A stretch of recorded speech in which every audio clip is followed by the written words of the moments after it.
I believe that Councilman Carlson has a question for legal.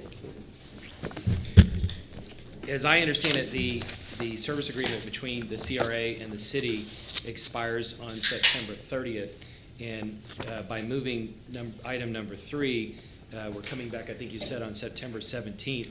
So that wouldn't give us sufficient, or the staff sufficient time to come up with a whatever we're going to propose. So I was wondering, should we, in abundance of caution, have legal or staff come back and propose a 30-day extension? It says in the agreement that we can cancel with 30 days notice, but I think canceling sends a different kind of message than just extending it for 30 days, so we have time to figure out what we want. Unless there's a provision in there to extend it, it really does expire at that date, and then the situation that you run into, sorry, Sal Torito, situation you run into is that they're going to be able to provide you with those services from October 1st on if there's no agreement for that. If the administration is amenable to that, it's not a problem. And then whenever you come up with an agreement, we can make it retroactive to pick up at that particular point. But I think it's a decision between you and the administration on whether they want to continue to provide that, because it's a two-way contract. Should we ask the administration whether they want to extend it for 30 days? That would be a good idea, I think. Did you hear what I think you're out? The problem is that by moving item number 3 to September 17th, the agreement between the city and the CRA expires on September 30th. And so on the 17th, if we decide to modify the agreement in some way or get rid of it completely, then we might not have time the staff might not have time to draft that. So I was wondering whether we should try to extend the existing agreement for 30 days. Or have staff come back. I hear what you're saying. From a practical perspective, let's say for argument's sake, we were going to put out an RFP to the quote private sector or nonprofits who might want to take all or part of the city's place. That process would easily take 6 months in terms of getting RFPs back and evaluating them, et cetera, et cetera. So I think we need to take that into consideration when we're dealing with that issue. Otherwise, I mean, we could just be doing 30 days, 30 days, 30 days. So the other alternative is we can cancel it with 30 days' notice, but I think if we decide not to ask for an extension, then we would hopefully agree that canceling at some point is not a negative, it's just part of the contract the way it is. And you know, I my. was just throwing that out as a practical consideration, Bill. Yeah, the alternate, maybe, again, it's your decision, is to simply approve the new contract with the proviso in there that you can come back at any time to change it, let it go forward. Because not only do you have the situation of the contract running out, is that you now have to follow the same procedures, not the same group, but the same procedures that the city follows for RFPs. But that's what the new provisions in the statute said, so you have to find somebody to do that for you. Yeah.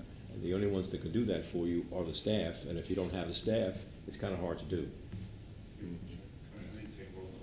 Okay, 1 second, let's have a roll call. Dingfelder, Here. Goods. Here. Maniscalco, Viera, Here. Miranda, Carlson. Here. And Citro. Here. Thank you. Thank you, let's continue the conversation. Yeah, because my proposal, which we can talk about later, is not going to be having nonprofits necessarily. It's just that instead of outsourcing the city, that we would just have our own staff. And if we did that at some point, we could have our own purchasing staff, or, I mean, for $1.4 million a year, we could buy a lot of staff.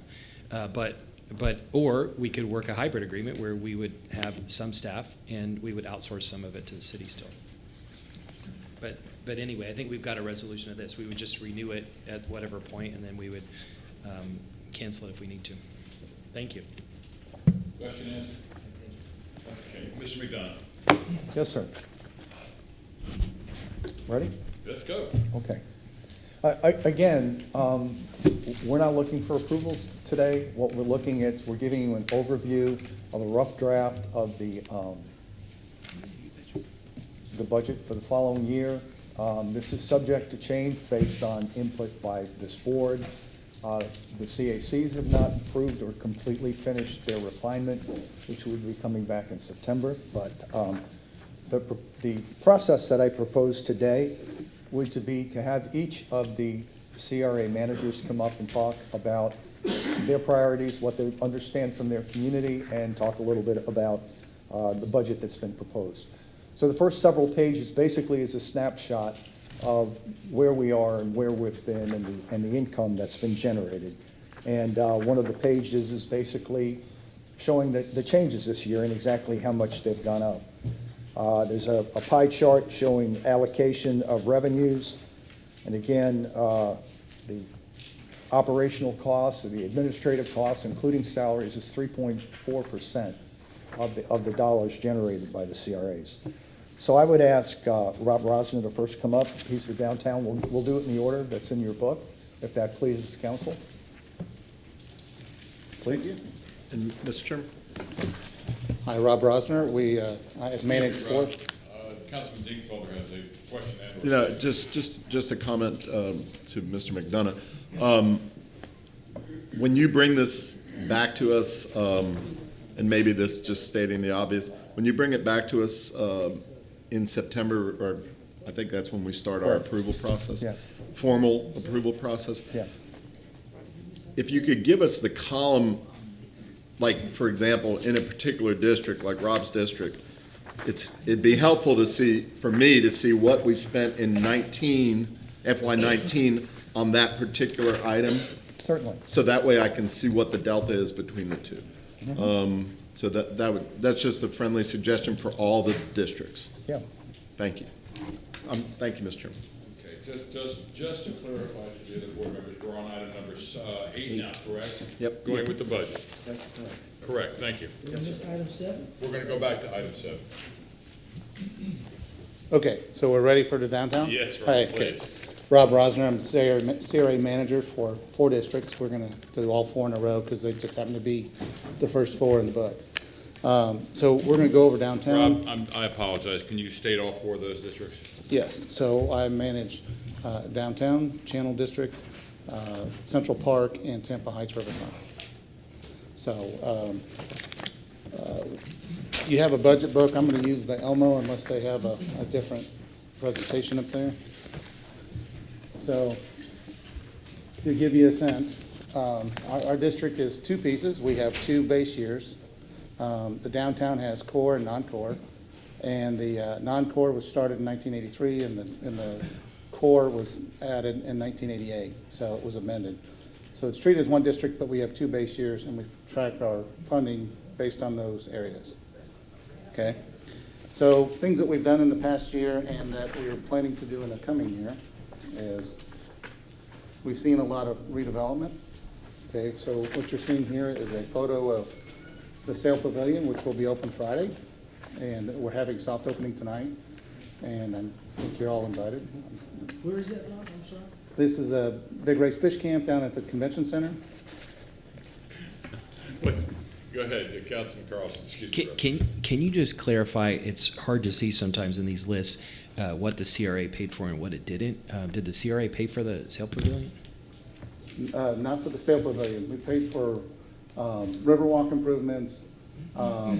We converted a small landscape area to a public plaza. We added shade structures. We improved safety there. We added a bike ramp, which wasn't there. So we improved, the Riverwalk and its accessibility and safety. So a lot of what the CRA did was the things that needed to get done to get the rest of it done. Sounds great, thank you. And we added air-conditioned bathrooms, which we used to only have 2 bathrooms out there. Now we have more than 8. So that was part of the whole thing. Because that's technically defined as a park. It's an unnamed park system. Okay, and the photo you see next to it is the JW Marriott, which is part of a development that's happening in downtown. And the master infrastructure project is doing Water Street, which used to be Old Water Street, now that they've renamed it. So those improvements have been approved, and it's part of the SPP master infrastructure agreement.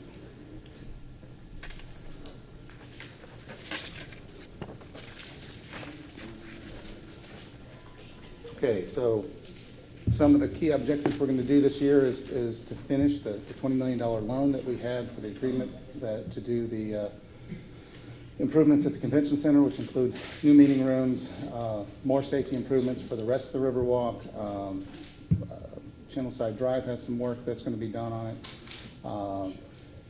Then you've been here and you've probably heard about what's going on with Herman Massey Park. The community came to us and said, hey, we need more work with the park. It wasn't in the general fund to do something with that park, and the area was coming up, and so we decided that was a good idea to redevelop Herman Massey Park. So that's part of that.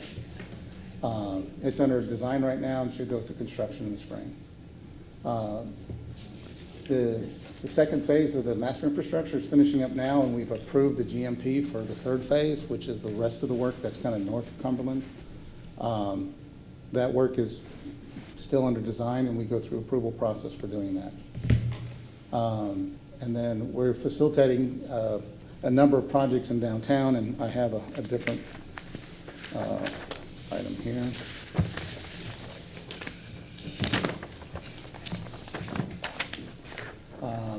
I have a map for you for all the different items that are downtown. And then we continue to help with all the other events that we normally do, because we've been programming Curtis Dixon Park and a number of the other ones there. So we have a co-sponsorship program that we do. Just to give you an idea of all the things that are happening downtown, this is just a blown up area of the core area, non-core area. Everything that's in red is either a new development, either under construction, under design, or being planned at the moment. So you can see how much what's going on in downtown. There's infrastructure on a number of those that either are due by the developer, or that we do development agreements to do things while we're there that need to get done that for the CRA wouldn't get done. One of those will be an expansion to the Riverwalk over there by Cass Street, which if you've been over by the straws, it's not very safe. You have to go through the parking lot. You have to go around Fountain. It's very narrow. Doesn't really meet ADA. So one of the things that we've proposed over the past year is to include that as part of a development agreement to get that done while that construction's happening. So those are things where some of the funding goes. Obviously, Herman Massey Park recently rebuilt 315 parking spaces up at Scott Street. So these are where those dollars are, improving downtown, providing the services that are needed, we're either losing surface parking or we're losing the ability to meet those service needs. And then also just the demand of development that's happening.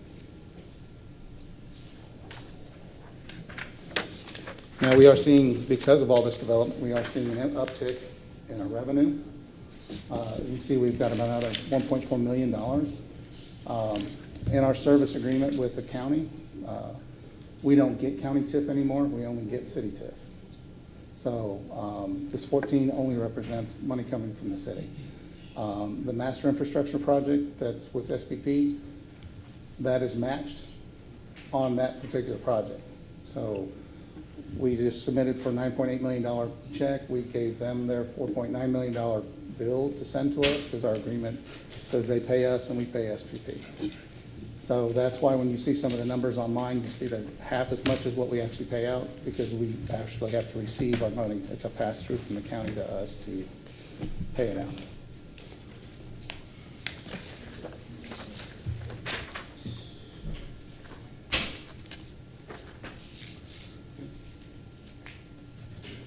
And this is what you'll normally see is the service agreement covers our operating salaries. That includes, my salary, Shalicia's, a portion of Baham's, and the rest of the staff. Contractual services for marketing promotion, we annually give out about $50,000 for different co-sponsorships where we try to get more activity downtown or bring people that don't normally come with doing cultural activities and that sort of thing. And usually what we only cover is the things that keep it from becoming effective. Cost of police, fire, safety, whatever, permit fees for those things. Those are usually things that kill an event. And so one of the things that we try to limit those co-sponsorships to is those type of costs. We zeroed out the on-demand service because when we decided to go down that route, each year we decided this would be a 3-year window. And we reapproved it for 3 years, and this year, Hart's taking it over. They just recently voted to do that. They haven't gotten an RFP out because they have to get through their process to get the folks to do that. The convention center, the $4.1 million is this annual payment. Again, like Bob said, $2 million comes from the CRA. We get $1 million every 6 months from the TDC. We take that money and pay it out. The rest of the $5.5 million is all the other projects that we're talking about, either through development agreement or through planned projects through contracts admin. Before we move on to another one, do we have any questions? Mr. Chair. Yes, Councilman Dingfelder. Thank you. As long as we're on downtown, and this might be as much a question for you as it is for Mr. McDonough. Is Mr. McDonough still here? Okay.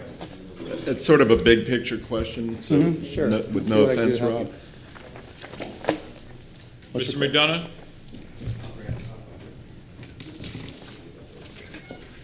See you this evening. Thank you, Mr. Chairman. Excuse me, everyone, I have to leave for my. Okay. Well, I don't know. I'll wait a second till Bob gets back in here. Oh, here he comes. Rob, could we continue? No, here he is. If that's all right, Mr. Chairman. Catching up on lunch. Bob, Councilman Dingfelder has a question, yes. so we're on the downtown CRA. Mr. Miranda had asked the question a while back. He said sometimes a CRA might outlive its purpose, its usefulness. Correct. Mm-hmm. And then other people have made the comment that the CRAs sometimes suck money into the CRA that otherwise could be used citywide. Based upon our discussion an hour or two ago, you indicated that we're not tied to a bond deal anymore. We have a bank loan. I Yeah. was going to get to that. Thank you. Yes, sir? Okay, so we're not tied to a bond deal, but we have a bank loan, and I think you said we had about 3 more years on that bank loan. Correct. Obviously, we're not. We will honor that bank loan. But I'm just wondering, in the big picture, the downtown CRA is now earning $14 million. I guess 2 or 3 years from now, that number will probably keep going up unless we hit a recession and it diminishes property values. So I think that we should explore perhaps the expiration of the CRA, so that way some of that money, perhaps 3 years from now, that could be $20 million that could go into the city's general fund and let downtown help the rest of the city.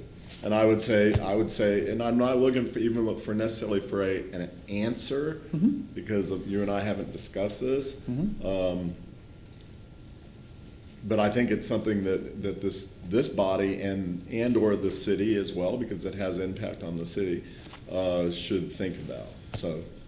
One of the considerations, if I may, looking at long-range plans and obligations. And let me follow up one other thing. The other reason I suggested is we're not getting the benefit of the county's percentage. We were just told by Rob, we're not getting the benefit of the county's percentage anymore. You know, that county percentage is always kind of nice, but if they took that away from us when we renegotiated, then, you know, it's a little less incentive for us to keep that going. Well, I would point out they're matching us dollar for dollar on the infrastructure on the south end of downtown. They have obligated themselves to the same amount of money that the city has to do all of that work around SPP. Right, and So- how long is that obligation? It was a dollar amount, not a term amount. It was, each party was up to $50 million. And I think there's probably, if I was gonna guess, there's probably 3 more years of construction. Solid 3 years. 3, maybe 4 years. So that sort of jives with what I'm saying as well. But what I was gonna bring up was that one of the things that is in the back of people's minds is mass transportation, extension of streetcar, matching funds to get federal funds. And if we are going to extend the streetcar and have to provide matching funds, the downtown CRA has a finite pocket of money that could be applied to that without taking away from the general fund. That's just one project I know off the top of my head, because if you go to Washington, as you all know, you have to get matching money. And so we'll have our transportation money, hopefully, but we do have this as a dedicated source of funding, which you could use to match Washington money. Right, but I have a feeling if the city wanted to float a similar type of transportation bond, we would have the good faith and full faith and credit of the city to do that as well. Not to belabor that point. Yeah. Let's keep talking about it. I think it's an interesting discussion. Well, another one, if we were going to talk on that general subject, is the Channel District. And I don't think Rob's gotten there yet. about to start that. Rob is in the process right now of finishing the strategic action plan, all of the improvements that were identified. Now, this last tranche is a lot, it's $13 million, I believe. But by the end of this year, this upcoming fiscal year, we will have sufficiently funded all of the improvements. We'll have finished the strategic action plan. And this year's portion would be approximately $3.8 million, which could be directed back in. And I have no qualms about specifically that, because that's a very finite geographic area where the strategic action plan has been completely finished. The 3 parks, the upgrading of water and sewer, Channel Side Drive, the widening of the sidewalks, all of that. Rob will get into that in a minute. But that, again, that's something else for consideration. Thank you. Thank you, Mr. Chair. Councilman Carlson. My comments are along the same lines. As I understand it, one of the tests for the CRAs is but for the CRA, where would we spend the money? And that's how I get onto talking about facade grants and some of these other things. I don't know if we had the money in the general fund, we probably would put it in the areas that needed the most. And some of these things are great, but they seem like amenities that are nice to have, where we have areas of the city that need much more money, and we can't use that money in other parts of the city because we're holding it here.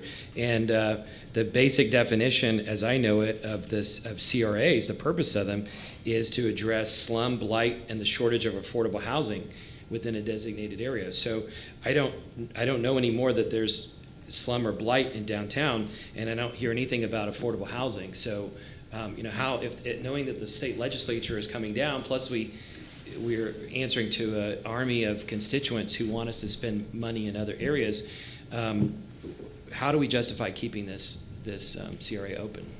Downtown or Channel District? Which one? Let's talk about downtown first, and then we'll talk about Channel. Okay, Well, downtown, we did make a number of development agreements where, like he mentioned, we have to continue with that commitment until that's done. So at some point. Could we do still that have to- through general fund instead of through the CRA? Actually, no, because the way that it was written is, and you may have to quote me better on it because he has the Yeah, contract let in me, front of this him. Salcedo, the way it was worked out is that there was an agreement made between the city and the county that $50 million from each of us would go from CRA money, even though they didn't have a CRA obligation anymore, they were willing to put in another $50 million for the SPP project. So in effect, there's $50 million coming from the county to improve city infrastructure. So we could though, I think we can sunset these whenever we want, other than No, we obligations, can't. other than obligations that are out there. And so, we could decide that once those obligations are met, that we would, then it would automatically sunset. Or could we change the baseline, or decide that we want Well- to use less of this money in the CRA and use it The throughout the Florida city? statute says that you have to pay 95% of what it is, but no less than 50%. So you could do that, but you'd have to. So we do it could take through an- 50% of it and move it into the general fund, is that what you're saying? The way it works really, Right. we can reduce other contributions by 50%. We must continue at our own amount, because otherwise you'd be lowering yours all along and taking money from the other jurisdictions. So Right. we're somewhat limited. We have to come up with that 95%.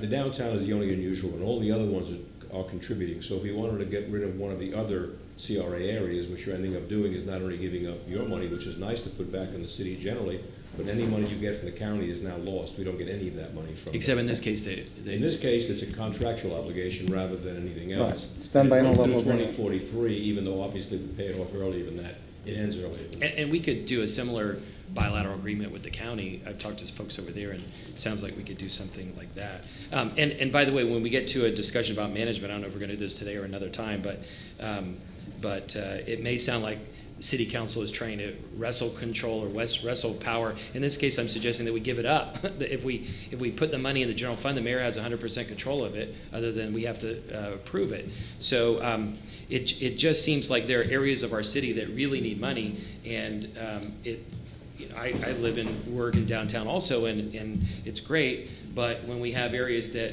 are desperate for basic necessities, it seems like we should meet our obligations as they are and maybe do a little bit more, but that we should move money into other areas of the city. And especially, what about the issue of affordable housing? As I've read, grand jury case studies and others on CRAs, affordable housing is highlighted throughout as a really important goal and kind of primary goal of CRA. Is there anything being done for affordable housing in downtown? Not specifically. Most of it has been, okay, when I first got here, the old joke was the 656 units was in the jail. And so a lot of people the Channel District was one of the first ones to get around 5,000 residents because they converted from industrial to housing. And so that's when, in the greater downtown area, even though it wasn't in the downtown CRA, that's where a lot of the downtown residents have gone. So that's where some of that momentum for living downtown has come. Well, with a number of the things that we've supported, we've seen more downtown. Would you like to comment? Metro 510 is a workforce housing project which was in part financed by the downtown CRA. How many units are in that? Sorry. About 180, I believe. Those are the affordable units? Yes. Thanks, Senator. Maybe this is for a philosophical discussion another day, but it seems like affordable housing, and this is a question I would ask the others if we have time, but affordable housing is a primary objective of CRAs, and it seems like we should, at a minimum, add that in. Am I allowed to hand out documents if I also hand you a copy? For discussion.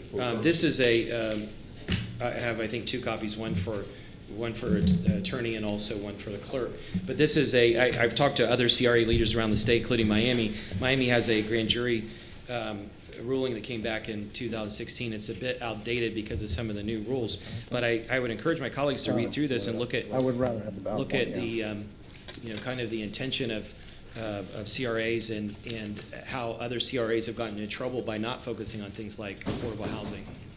You certainly can do that, and you do know that we are one of the exceptions.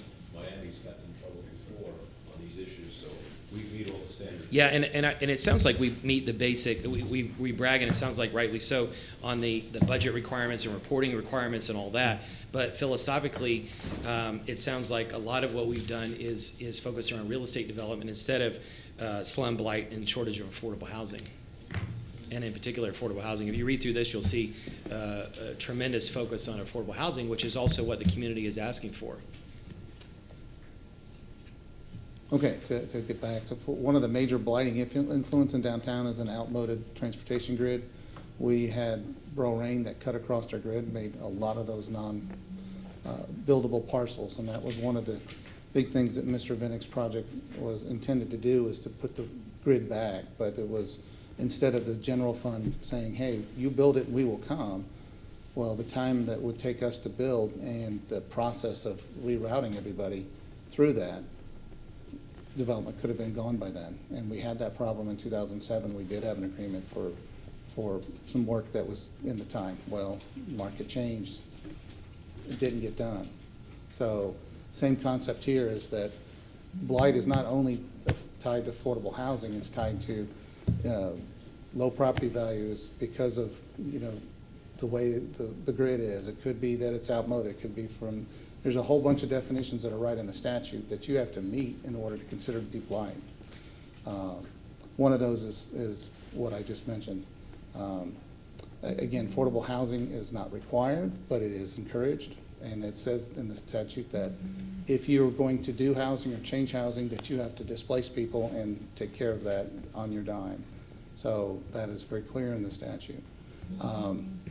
I think it's not just about displacement, it's about creating affordable housing also, and in areas like It allows downtown. for it, yes. In areas like downtown, Channel Side, some of the other areas we're looking at, we desperately need affordable housing at all levels, not just the subsidized housing, but as you said, workforce housing, teacher housing, municipal government housing, all kinds of things. And it just seems like we should set, maybe this is a philosophical direction that we should provide, but the state seems to be clearly saying that affordable housing is one of the key areas that we should be focusing on in these CRAs if we're going to justify their continuance. And also, at some point, ones that are successful like this, we need to figure out when we're going to stop them, because we have very limited discretionary money that we can spend on other things that we really need.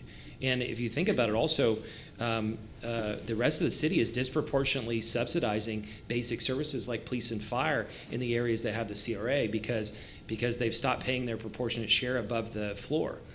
And so I think we seriously have to look at whether these make sense. And ideally, with a new mayor who has I think a great plan, we'll be able to put any extra money into the general fund and create a holistic economic development program that in particular will hit the areas of the city that need it most.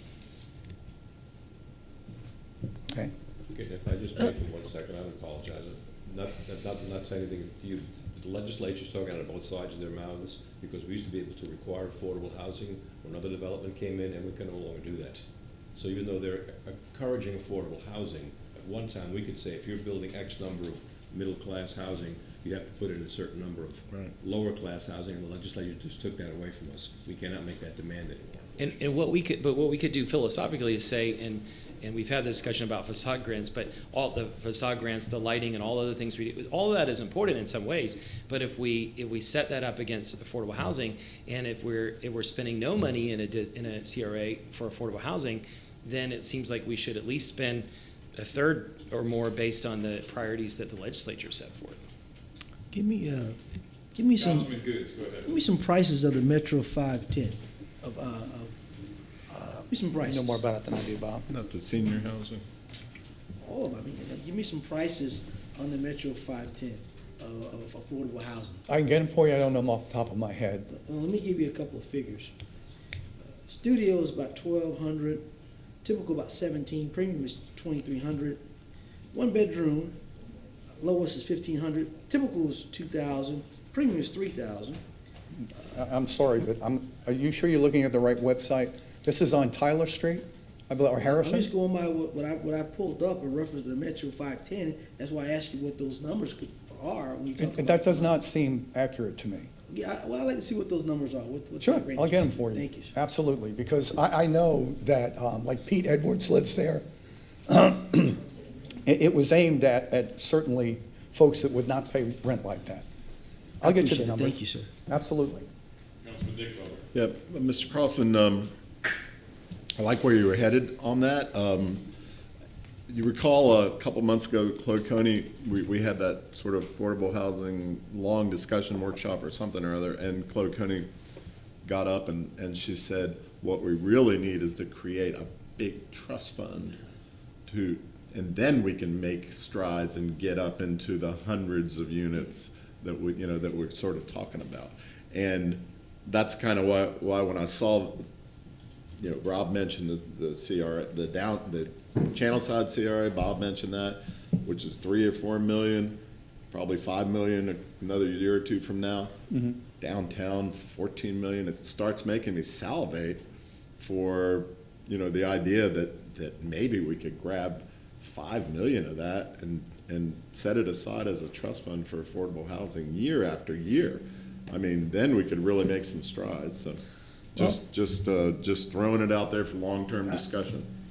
Councilman Goose and Councilman. Well, that's great, and I've received several calls on trust funds from friends around the country, and they all say in their trust funds that code enforcement is a big revenue base for them. They go into a trust fund. And when you look at it, when code is doing fines and so forth, or against landlords or against properties and so forth, I think that's the perfect avenue to where you would have a revenue-based fund to then go back for affordable housing as well. That means something the council may need to look at as well with the revenue base of our code enforcement. Councilman Carlson. Thank you. One of the things that from all my research is encouraged with CRA money in particular is buying land that can be used for redevelopment, but in particular for affordable housing. So let's say in the next year or two, we figure out a way to either transfer some of this money or figure out how to sunset it. When we hit the next recession, that's extra money that we could use to buy a bunch of land that may be going through foreclosure, whatever. We could land bank it, and then as the economy starts to recover, we could encourage developers to build a lot of affordable housing on it. I mean, that's just one idea, but I think we have to figure out what our focus is, and we have to make sure that we're not just spending the money in an area because we have it. We have to set it up against a test as to, but for the CRA, what would we spend this money on? And in the last budget discussion a couple of years ago, when the ad valorem taxes were increased, there was an argument that we should be spending more money on after-school programs, and that's the comparison I use. If we are spending $100,000 on something that's nice to have versus after-school programs or affordable housing, we should look at what our strategy is and priorities are, especially related to what apparently the state wants us to do. Mr. Ross, please continue. Okay, great. Thank you. We'll go ahead and move on to Channel District CRA. Did we get the PowerPoint up, Rob? Do you know? Yeah, it just went up. Okay, excellent. So if we could advance to slide number 11, please, whoever's running that. That's what that click. Oh, that's what this is. Okay. Right. Okay, so Channel District CRA. So generally speaking, this is bounded between Meridian and the Garrison Channel, and then from the crosstown south, and then up and including the beneficial bridge. It doesn't really follow Meridian at the very end because the original alignment of Meridian was in a different location a long time ago, and of course they've realigned it and made a bend in it. That's why it's a little bit odd. What we've seen over there is a lot of investment from, Sparkman Wharf used to be the old Channelside Bay Plaza that went through a couple of different ownerships. We haven't been providing them any CRA funds to do what they do, but we coordinate and, encourage what things that we're doing. Channelside Drive project also goes from the north end of this up through, which I'll have something for you in a minute. It goes all the way up to the Ports building up there where the CRA stops at Kennedy in that area. We stop at FDOT roads because then it's a longer process to do that. So you also see we finally got a Publix. That's something Bob had started about 8 years ago. We've been trying to get a Publix in the Channel District. They're going to be open August 29th. Councilman Carlson. Was any CRA money used in particular for the Publix? No. Okay. No, as a matter of fact, we required the developer to build the public realm that we would normally have to build because most of our agreements and the way our code is written is that they're responsible from the curb back to the face of their building, but they have to meet our code. Now, if we want something extra, like an extra crosswalk or something like that, then we step in and say, we'll take care of these things. Or if there was some infrastructure, and this is where I'm referring to a number of these development agreements, if they're already gonna be opening it and we find out that, let's say, 200 foot of pipe is in bad shape and it needs to be done, well, CRA can come in and say, okay, well, let's do a development agreement, you go ahead and take care of it. We make the agreement, we pay them as a reimbursement after the project's over, and we've certified the work. So a lot of times when we find out when we're going to do that, that allows us to have that ability to keep development moving or keep it from stopping, because sometimes things like a major environmental issue or a major infrastructure issue that wasn't planned, and we find out that it is, the CRA helps solve that problem and keep the development going, as opposed to them walking away because it's not capable. So moving on. So the things that we're doing right now is, and I've got a long list here, so complete the construction of segment C, which is going to come to you on August 22nd for the GMP for about $1.3 million. We recently are currently building Madison Street Park. I've been attending those construction meetings on a regular basis. That site there, and because the Channel District was an industrial site and it's right next to Williams Oil, a lot of sites over there are contaminated. So Madison Street Park is getting 2 foot of soil taken off the top of that to the tune of maybe $400,000. CRA is building that park right now, and we're going through that process, and you'll see a lot more work happening here very soon. Channelside Drive project, if we could switch to the Elmo, how do I do that? Okay, so Channelside Drive project, on the July 30th, we had a public meeting to talk about all the projects. So, and when I first got here, there was a list of projects yet to be done. Some things were stopped because of the recession. We also put in the York Street vault. We paid off the debt that we borrowed to build that. And there was a handful of projects that needed to get done. Well, through the procurement process and going through all the things that we had to do, and then you find out as soon as you mess with this, you got to mess with these other ones. So we decided, can we do them all at once? So we decided to put 9 projects all together, and we got that through last year. So we're in the process of right now, we have a CM at risk contractor that is building all these, and we are doing these in this phase. So these letters and numbers are the order of events that we're going to do. And so to make sure we are actively engaging the public, we have Valerian, who's minority participation for them. We have both of them on the design side and the construction side, because design will be at the front end, construction's at the back end. So as we disrupt everybody's lives while we redo this work and make the improvements that were in the plan, we wanted to make sure we have a hotline and the whole bit. So we have a website called channeldistrictprojects.com, and it's available now, and that's what the rollout was on the 30th. And we'll be having regular public meetings to be meeting with all the property owners that will be affected by it. And in this process, you recently approved the framework development. That comes with it as a bonus density, which needs to be dealt with. But the public realm on that is on their responsibility, and we have to work with them to do our portion of it. So CRA is very useful in that area. This will take us about 30 months or so. So even if you guys decide that this is not going to stick around, we still have work to do. So the money that we've already allocated will need to get spent towards those projects. So in this, we're converting parking to paid parking so that the retail can flourish, because one of the problems we have in the Channel District is that people come over, park over here for free, ride the streetcar for free, and then none of the businesses that we require to be on first floor get turnover in front of their businesses. And then you also have residents that are too lazy to park in their garage and decide to park on the street because they can just walk out their door. So we're trying to, get that so that that is vibrant for the things that we set up for the urban area. That's just one piece of it. And then, of course, we're putting in all the rest of the site furniture and all the other amenities that were deferred over time through these other projects, either through attrition or, vandalism or whatever. We're putting them all back so that it's a complete district. And that's what Bob was mentioning about completing the strategic action plan. These were all those projects in a row.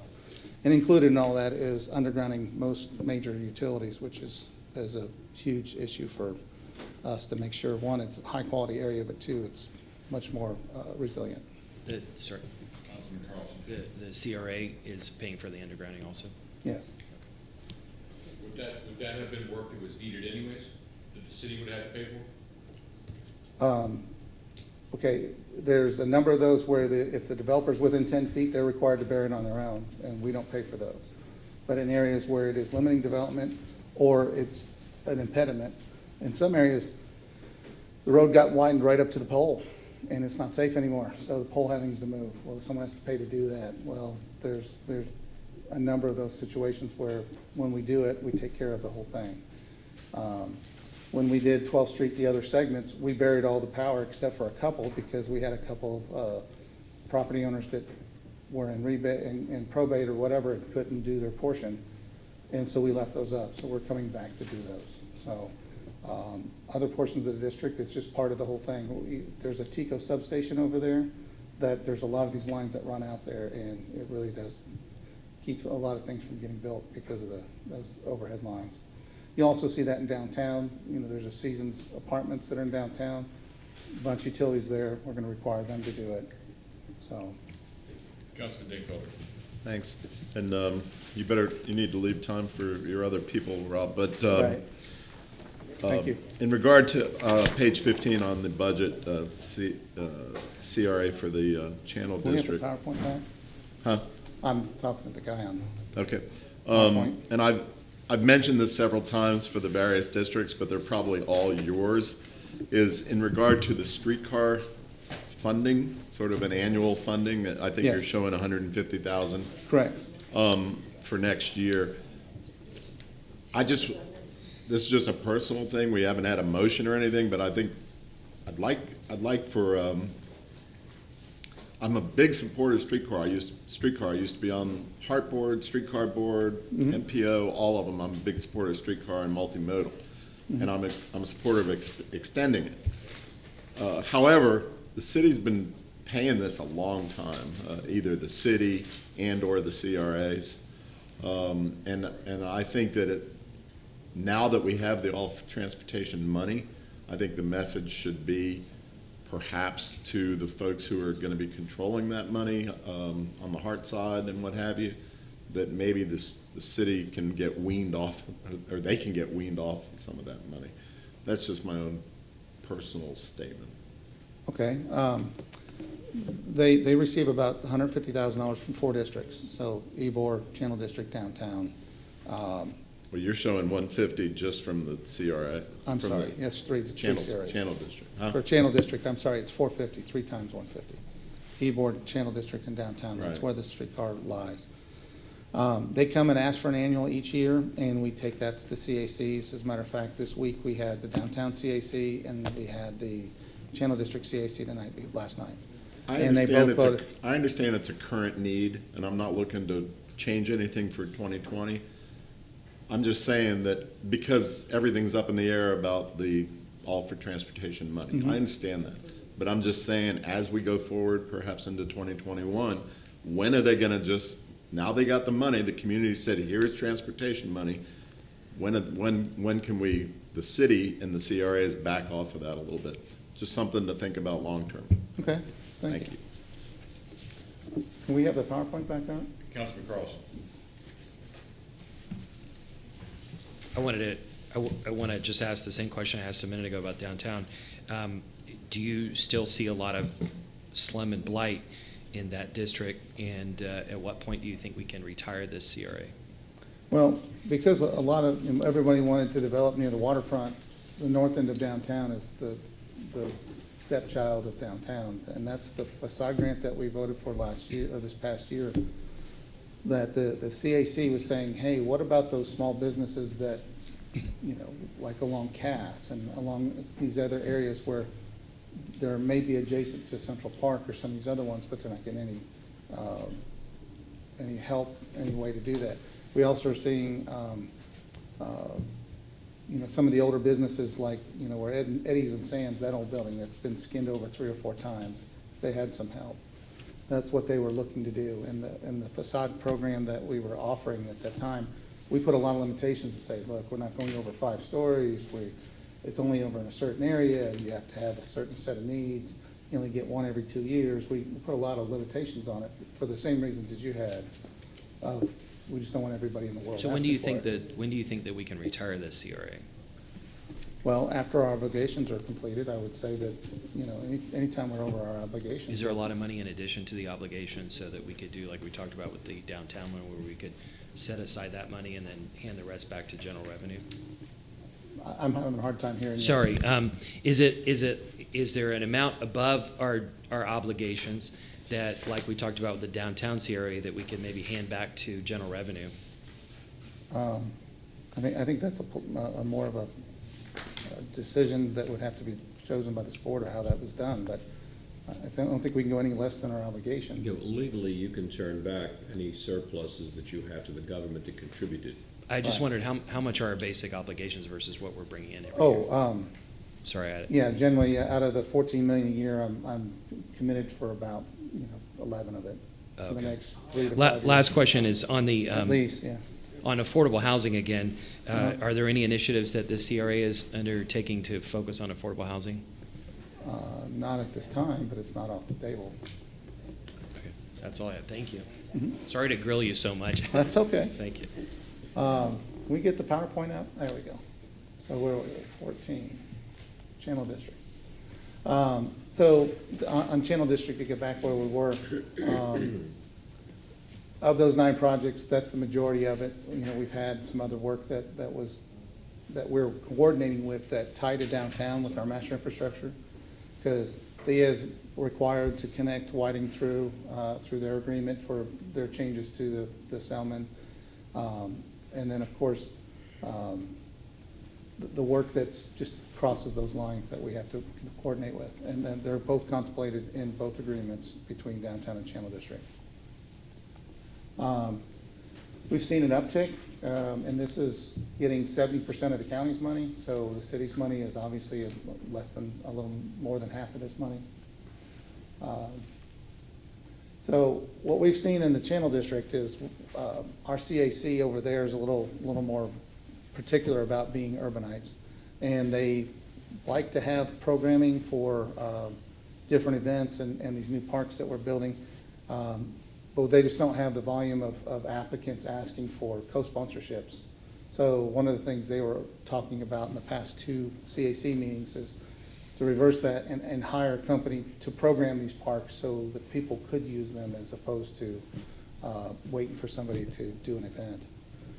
They're mostly concerned about Madison Street Park not having activity, just like we had issues with Curtis Hicks, and we built the park, but we had maybe 10 events a year. Now we have 50, 48 to 50 a year. No one's asking for help really much in downtown as much. Channel District's a little lagging behind in that area. So in previous years, we put more money towards those things, and now we're pulling back on them because they're just not getting used as well. So that's where they thought we should be more proactive. That's in their marketing promoting. Obviously, the on-demand shuttle service is switching over. We talked about earlier about the Cross Bay Ferry issue. They voted to say if it landed in the Channel District, they'd be supportive for the same reason. Capital infrastructure that we're doing, we completed the 12th Street pump station that was done to make way for development and to improve something that the city couldn't afford to do, or it was not for at least another 10 years, but we wanted to get that property developed. Right now, there's discussions for that property getting purchased from Marseille and be developed. Property on the south side of that is Williams Oil. They're looking to redevelop in the next year and a half. Madison Street improvements, we have some improvements that are related to the park and the other infrastructure that is related to the entire list, where we're adding parking in areas that never either got it or the opportunity has changed, where we're trying to get maximize parking for the facilities. And the infrastructure and other neighborhood improvements, that is the encumbrance towards the total 13 million that we put out for RFP. Even though we don't have GMPs yet, the first GMP is obviously coming August 22nd. The next one should be coming late December, early January. And they should be coming every 4 to 6 months as we finish design. So we'll be spending that $13 million over 30 months, but you'll be getting them in 4 to 6 month windows. Any questions on Channel District? Any other questions? Okay. I have one. Is the Crest and Woolworth buildings downtown on Florida Avenue, are those in the downtown core or are they in the non-core? Good question. Well, and to be honest with you, in downtown, it's treated, we keep the two funds separate because they have different base years. But downtown's just one CRA. Alright. So to answer your question, you know, Those the two, my point is being those two historic buildings have been blighted for the last 45, 50 years. Mhm. Just making a statement. Thank you, Rob. Yeah, it's in Appreciate it. downtown. If you would like to, go ahead. Are we just gonna go on with, we didn't move 7, right? Are we just gonna go on and do 8? No, I'd like to go ahead and go through them both. Okay, is that what everybody wants to do? Okay, so Tampa Heights Riverfront. Okay, Tampa Heights is a single CRA with one developer, and the entire CRA agreement is, the entire CRA plan is the development agreement with the developer. For the most part,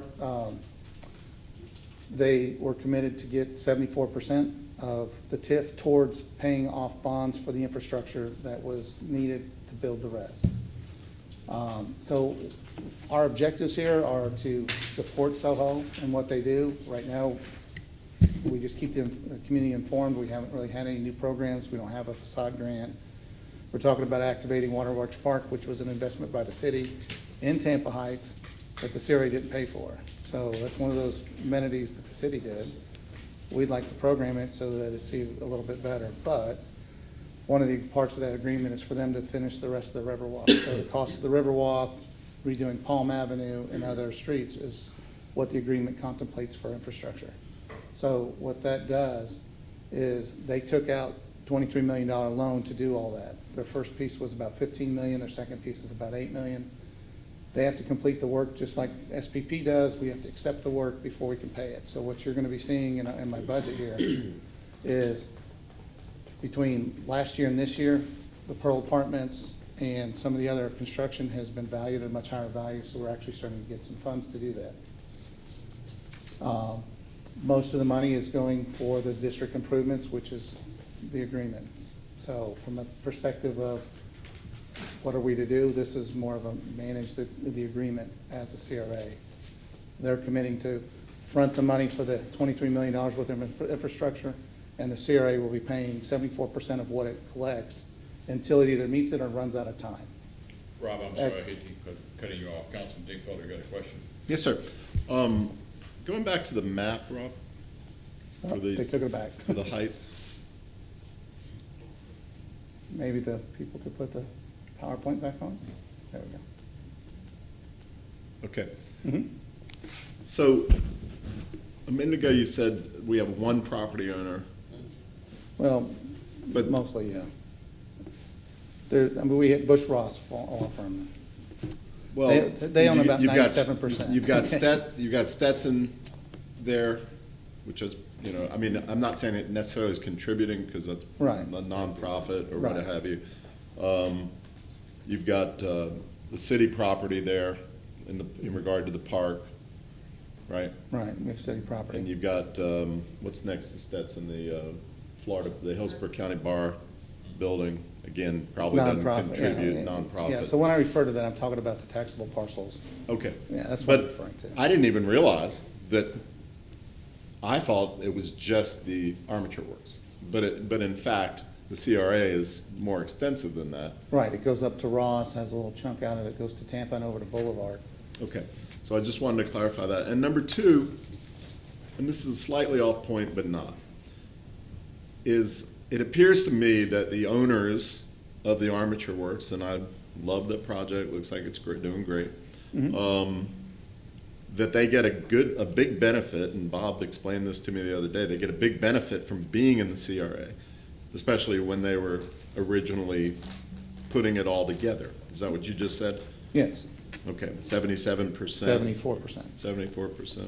Right. So the city and the CRA has really helped that project get going. all right? I've been hearing that the folks who run Armature Works want to pull out of the downtown partnership. And I know it's slightly off topic, but it is related. Okay. And that bothers me, because on the one hand, they get the benefit of government helping them, do this project, which is a win-win for everybody. But it bothers me greatly to hear that when it comes to the downtown partnership and that really minimal assessment, that they would all of a sudden say, nah, we don't want that part of, quote, government.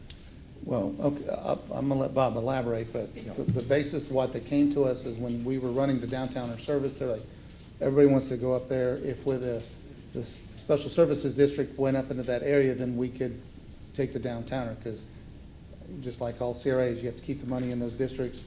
The SSD could go where they were. They same have the same issue. It didn't cover that area.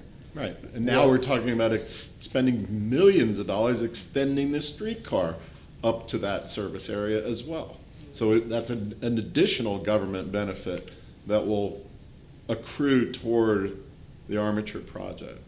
So I'm just sort of stating on the record, and for those television cameras and anybody who's over there at Armature who might be listening, that I personally have a big problem with the notion that all of a sudden there's a very minor part of government that they don't want to play with anymore. Councilman Goods? Oh, man. Councilman Goods, I'm sorry, can I just interrupt for 1 second? Bob, do you want to rebuttal to that? Can I make I'm gonna go into that, it may be a response to that, so if I may. And council, is this the appropriate time to discuss that? Well, not really, Sal Torino, not really. It's coming up as a public Thank you. hearing on the 22nd, so maybe that's the time to discuss it. It is a public hearing, and we shouldn't be discussing it outside of a public hearing. Thank you. It's called a shot across the bow. Thank you. Councilman Goods, I hate to interrupt, but I felt that was inappropriate to start discussing That's about fine, that. because my mind is already there on that issue. I agree. But I feel that certain people benefit sometime in the city. And when I look at this Tampa Heights CRA, it's only a certain benefit to certain people, certain area. I grew up at 305 West Park Avenue. My uncle still owns the property across the street, probably ones who haven't sold out yet, at 306 West Park Avenue. 2 blocks, the problem. My auntie lives on Ross. So I'm very familiar with that area, very familiar. Wonderful. And the area has changed, because my granny's house used to sit all the way back with big avocado trees, and now it's pushed up to the front now. And when I look at the other people in Tampa Heights, when they complain to me and say, we felt we got shortchanged, and I look at the bottom half, to me it's an extension of downtown, to be honest with you, where Armature Works is at. It's an extension. And that's when I say a special benefit. So I look at this small little area, and to me that was a perk that people were given, which that's fine. The area is growing. People are going to Armature Works, it's getting a tax base. But I just look at sometimes how these deals are worked, and I can see why the people on the northern portion of Tampa Heights are upset that they're still are blighted and they've got no benefit. And I tell you, it just really gets under my skin when I see these special perks, and then poor people or middle class people are just always getting left out of the deal. It's very, it's very harsh, and that's why I can see why Mr. Carlson and Mr. Tiefel are talking about sunsetting some of these CRAs and bringing back to the general fund to be able to give to some of these other communities that don't have. And there's a lot of benefits going on, and I hope that this council will be leery and watching these type of things the next 4 years. Well, the Tampa Heights CRA was formed by compiling a bunch of city property, which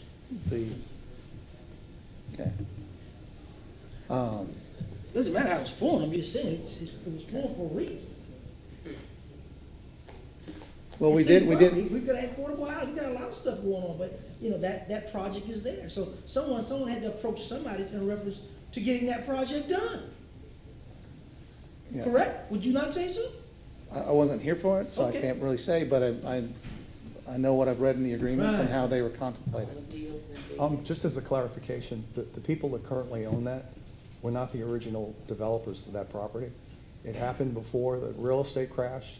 I think it was founded probably close to 15 years ago now. They lost all of the properties, and the people that have it now knit it all back together and bought it. And so yes, they are seeing a benefit from being in a CRA, but they have also funded all of those improvements. They didn't use any public money to do any of that stuff. They went ahead and floated a bond issue using their credit and the credit of the CRA to do that. And that's the reason why that's in place. But that's not my big issue. But my big issue is, again, we found a way to make something happen. You know, when I look at other communities, we always have those roadblocks where we can never find a way to make things happen. I know plenty of parcels toward the east side that we can have an armature work and have a wow in our community, but no one's being aggressive to go say, let's go and let's do some things. So that's my point in this matter right here. We were aggressive in helping someone else get a benefit. It benefited the city, it benefited them, but there was a benefit. And that's what we have to be looking at, these benefits, to make sure everyone's benefiting in the city. Okay. We can have the PowerPoint back, I'd appreciate it. Okay, so moving on to the last one, Central Park. This one fits a lot more what you're talking about. It was primarily based on affordable housing. It was an agreement with the Tampa Housing Authority. We paid for the master plan. We just recently paid off that debt. The city lent us the money to do that. The GTE building site decided they didn't want to be part of the CRA. They didn't want to be defined as blighted. That's what I've been told. I wasn't here for that, but that's why we have a hole in our CRA. The city has a number of parcels that are owned either through attrition or other means for small houses. We've been land banking for that for the right developer to come along for what we need. We were in hiatus until just this year of paying off debt, and then when you look at our revenues, we've been dropping each year. We've been sitting around 65,000. What happens is that the market rate units that are over there get a deferment. Either they go to the property appraiser. We thought we were going to get 260,000 this year. We're only getting 65, which is less than last year. So with property values not being stable, or we can count them, we just don't have that much funds to do anything with, even though the plan's there and the passion for the community is there to do something. Again, we just don't have any funds to do much with in Central Park. So that's why you see that we barely contribute to salary. We put it all in for doing what we can, and we're just now looking for ways to activate what we haven't already been done. So things that were in the plan that were done by other entities is like the Saunders Library that was built by somebody else. That was a goal of the CRA, is to advocate to get that done. So hopefully that explains this one being a lower But like performing you said, one. we have some incentives that we can give to somebody. How aggressively do we go outside of Florida, other places, to bring people in to say we've got something to offer? Encore Tampa, they created a group for just doing that. The Tampa Housing Authority leads that charge, and they have a website, and they recruit developers, and they keep us informed through the whole process of what those are and if there's things we can do to help. Again, we don't have a lot of money to help with, financially, but we bring other resources to that.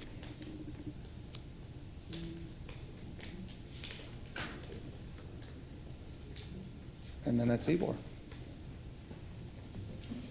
Ms. Courtney?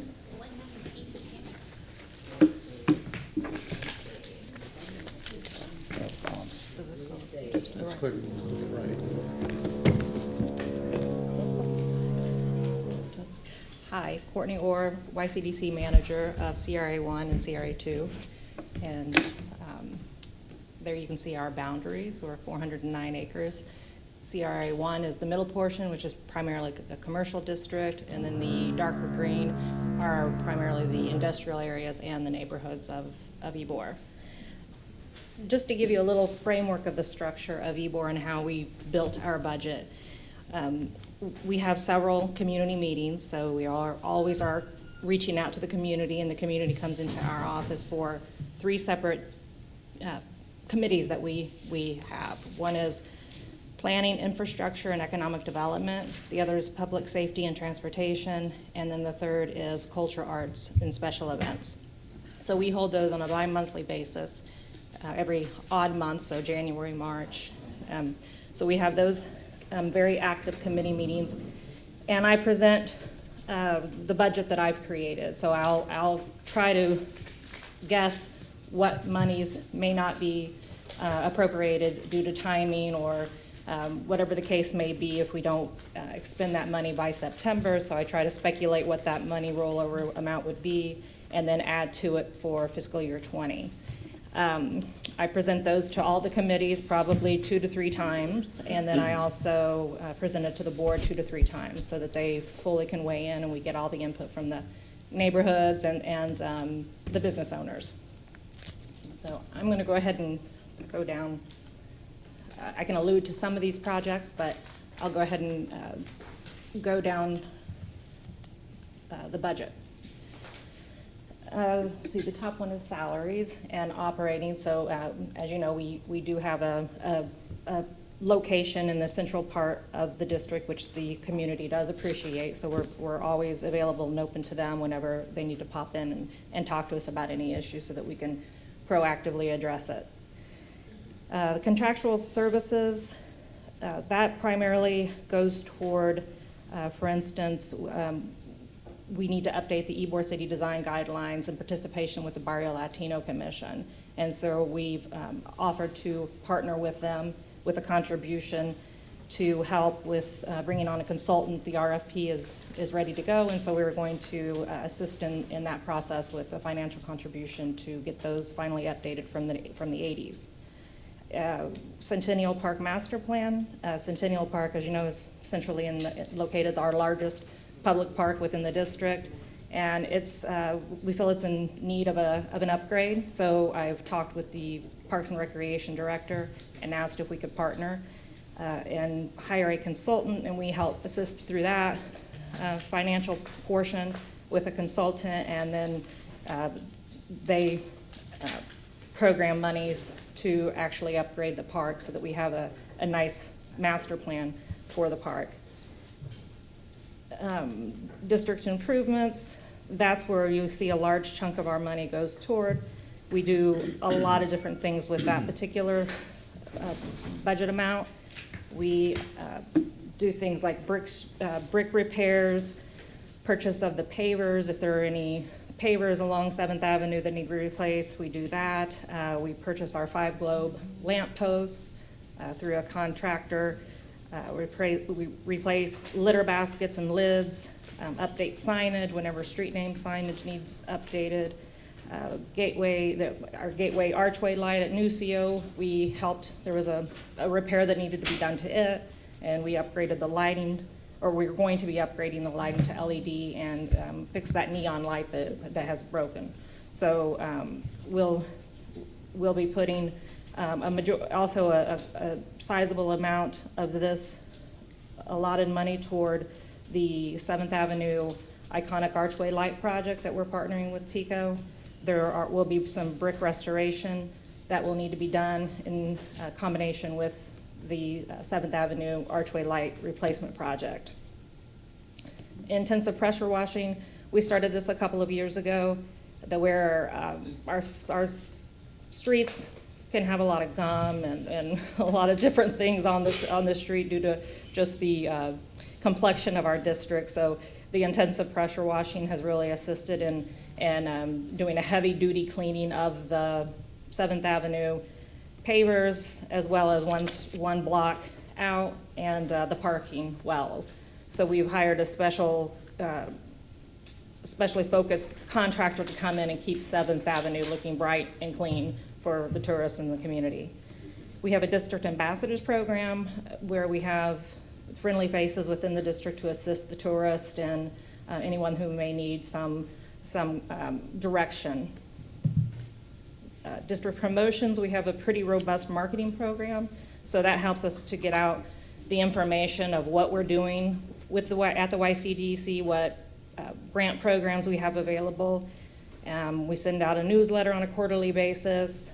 We developed a brand new economic development brochure so we can hand that to developers for those who are interested in coming to the district. That gives a good snapshot of what we can offer if their business relocates or opens in the district. We do have an events program, and last year we funded approximately 15 events. It's a reimbursable program where they have to submit their receipts after the event, and they're reimbursed only up to $10,000. We have a cap on how much they can apply for. So we have, like I said, 15 that we funded last year, and then we just had our deadline for this year, and 20 applications were received. We are also a contributor to the streetcar, as Mr. Dingfelder mentioned. So we do also, along with Rob Rosner's districts, we contribute $150,000, split between 80-20 split between CRA 1 and CRA 2. We do pay a very minimal amount for code inspectors to come out on 2 weekends a month, and they just help us to be some extra eyes on the street in the evening hours, 2 weekends a month to check out the parking lots, make sure that the sidewalk cafes are in check, that the queuing lines at the nightclubs are in check. So they help us and give us a report after the fact. We do work with the parking department in regard to updating the infrastructure of the bathrooms at Centro Ybor and Fernando Noriega. So we've been working on upgrading those restrooms, and then security. So we have a contracted allied security in the parking surface lots and in the garage, and we help pay for a contribution at $50,000 a year for those services. We have the program the facade improvement program, and then the targeted business incentive program, whereby if there's a business that we are really interested in having in the district, we contribute $10,000, up to $10,000 for permits that have been paid to the city from that business owner through receipts. And we created newly an infrastructure needs grant program, and that's for community members as well as businesses, that if there is a requirement for, or if they would like an upgrade to their sidewalk, to their alleyway, to something that is in the right-of-way, they can apply for funding to assist with making that possible. And that concludes CRA 1. Let me ask a question for you. Please, Councilman Cruz. She's got, excuse me, Ms. Orr has CRA 2 also. My concern with Ybor is that it seems like we are stopping at 22nd Street. What are the future plans? Because I believe that CRA goes up to 26th Street, correct? Correct. Tell me where are we going for the near future?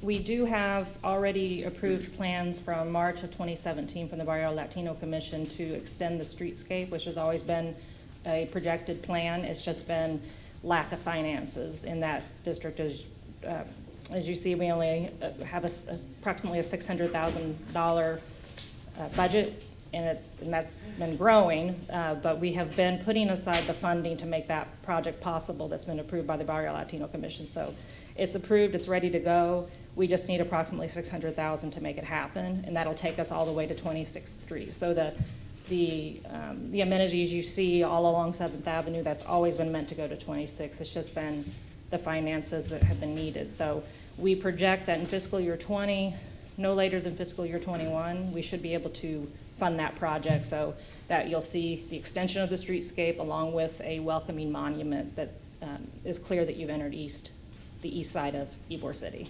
Because on that end, you have a few minority businesses on that far end. Mm-hmm. And I always hear we're not informed, or we're not getting the information, or how we get what everyone else is getting.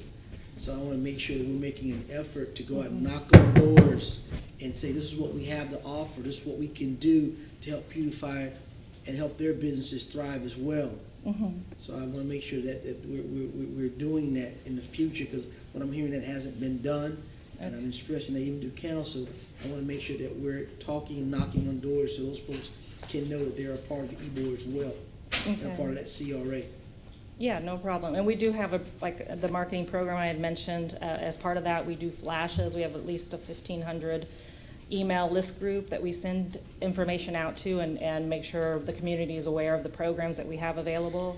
And we do canvassing, so we'll do another outreach through canvassing to let them be aware that they can sign up for that newsletter, the flashes, and everything that we have that we're constantly pushing out on a weekly basis so that they're Maybe ask informed. for a meet and greet with those folks, because you do a lot of marketing and strategies for all kind of things, and I think a meet and greet with those folks on that other end might be worthwhile and beneficial, so they can have some buy-in and be a part of all the other activities that are going on down Yeah, and we'll invite them to the committee meetings. I can do that. there. Thank you, ma'am. You're welcome. And so I'll go on to CRA 2.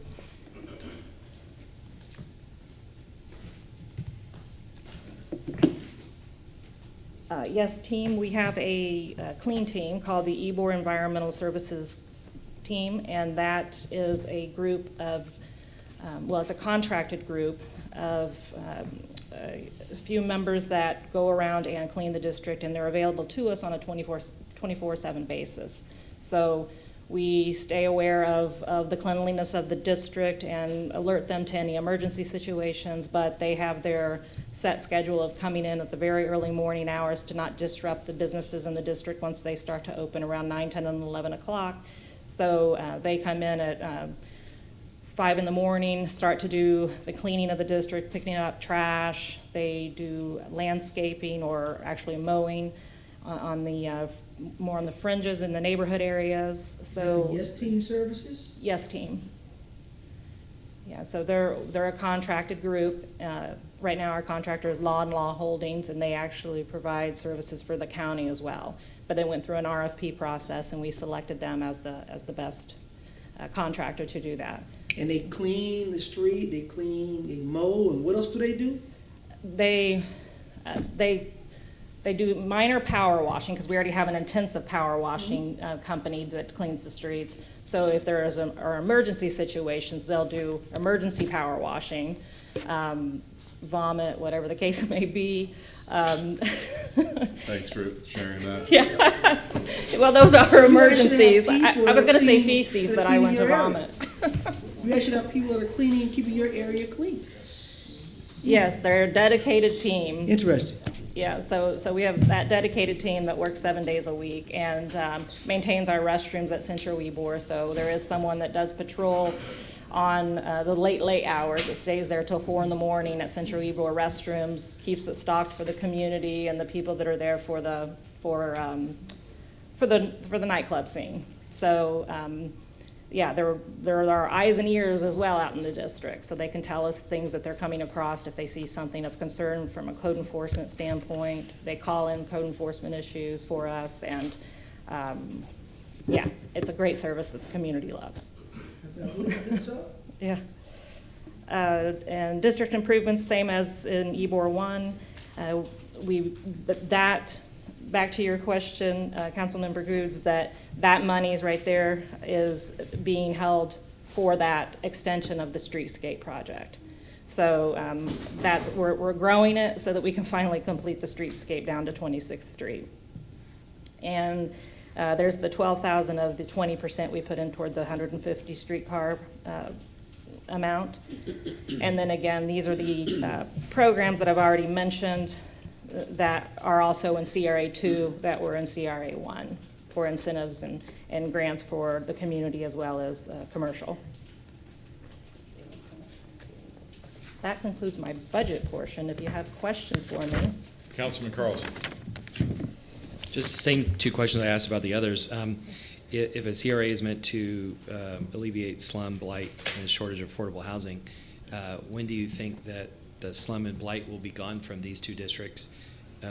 Meaning, when should we think about sunsetting these CRAs? And then also, what are these CRAs doing in regard to affordable housing? Well, as of now, we don't have an existing program for affordable housing. However, we are going through our Vision Plan 2020, and that is one of the issues rising to the top from the surveys, the canvassing, the community meetings we've held. So that is an issue that I foresee that I would come before this body in the next fiscal year with an initiative that our CAC will work to develop. So there could be, I'm not going to say several, but I think that there could be a few amendments to this budget just based on the results of the vision plan that we've been working on since January, and it'll conclude in September and be hopefully adopted by this group. And then funding will be probably shifted slightly, but I would see that affordable housing, due to the community's concern and interest, we would put our focus on that.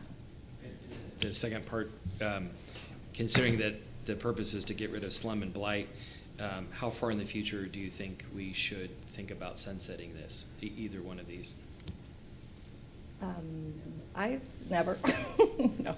I just think that it's, I think it's the service that we provide, the service that the community really appreciates, because we're so embedded in the community that they otherwise wouldn't get the attention, the proactive attention possibly from the staff being within the district and constantly surveying and working on the community's priorities. So I mean, I think we provide a service that the community likes and appreciates, but we are developing. We have a lot of businesses coming in, but there's still 14% vacancies. So we want to get that down. For retail first floor, there's a 14% vacancy rate right now. So we still have time. I can't, it's hard for me to say. Councilman Goods? Vacancy rate, 14%. Is that due because of the high rent, or we're not attracting people? What would you say is a contributing factor to that? I haven't heard directly from any of the potential business owners or renters that it is due to the rent. We've actually we've secured about 5 new businesses just within the last couple of months. So I haven't heard that from anybody. So the businesses are okay. I just haven't, and we are somehow becoming very attractive to several businesses that have signed leases. Really good businesses that are appropriate for the district. So I don't know that it is 100% the actual rent. I think it's just that people are seeing the development happening and are taking notice of EBOR, and now those vacancies I think will decline.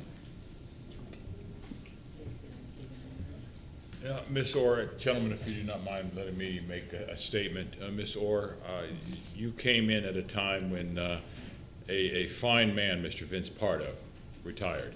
Mm-hmm. And I'd like to thank you for trying to fill those loafers. It's kind of hard to get your heels into his loafers, but you did a great job. More comfortable. I was part of the CRA's YCDC with Mr. Vince Pardo, and I came in at a time when Ybor City was known as a place where you went and got shot if you went into a nightclub. And in the 8 years that I was with the YCDC, I saw a total change in the neighborhood. There is still room where the CRAs are needed. There are still room for the expansion of CRAs, in my opinion, mm-hmm. especially from 3rd or 4th Street down to Adamo Drive, which in my opinion, no offense to any businesses along that, are still blighted. There is an expansion that I feel can be used beyond 26th Street, that a CRA can be used. I have seen a vast improvement, residential, businesses, and I see Ybor City, through the great work the YCDC has done, going back to the community that Ybor City once was, which was a neighborhood where people walked, people gathered, people spent their money in that area, with the exception of 2 businesses down there right now, no offense to those businesses, 7-Eleven and Buffalo Wild Wings. There are no big chains down there. So I have the experience of seeing how CRAs help the community. Ms. Orr, I thank you and your team Yes. for helping Ybor City grow back to the community that it once was. Thank you. You're welcome. Any other questions? Okay, thank you.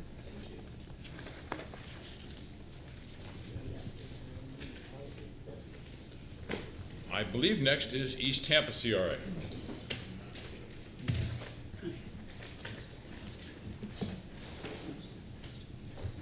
Mr. Johnson, how are you doing today? Good afternoon, Council. Ed Johnson, CRA Manager for East Tampa.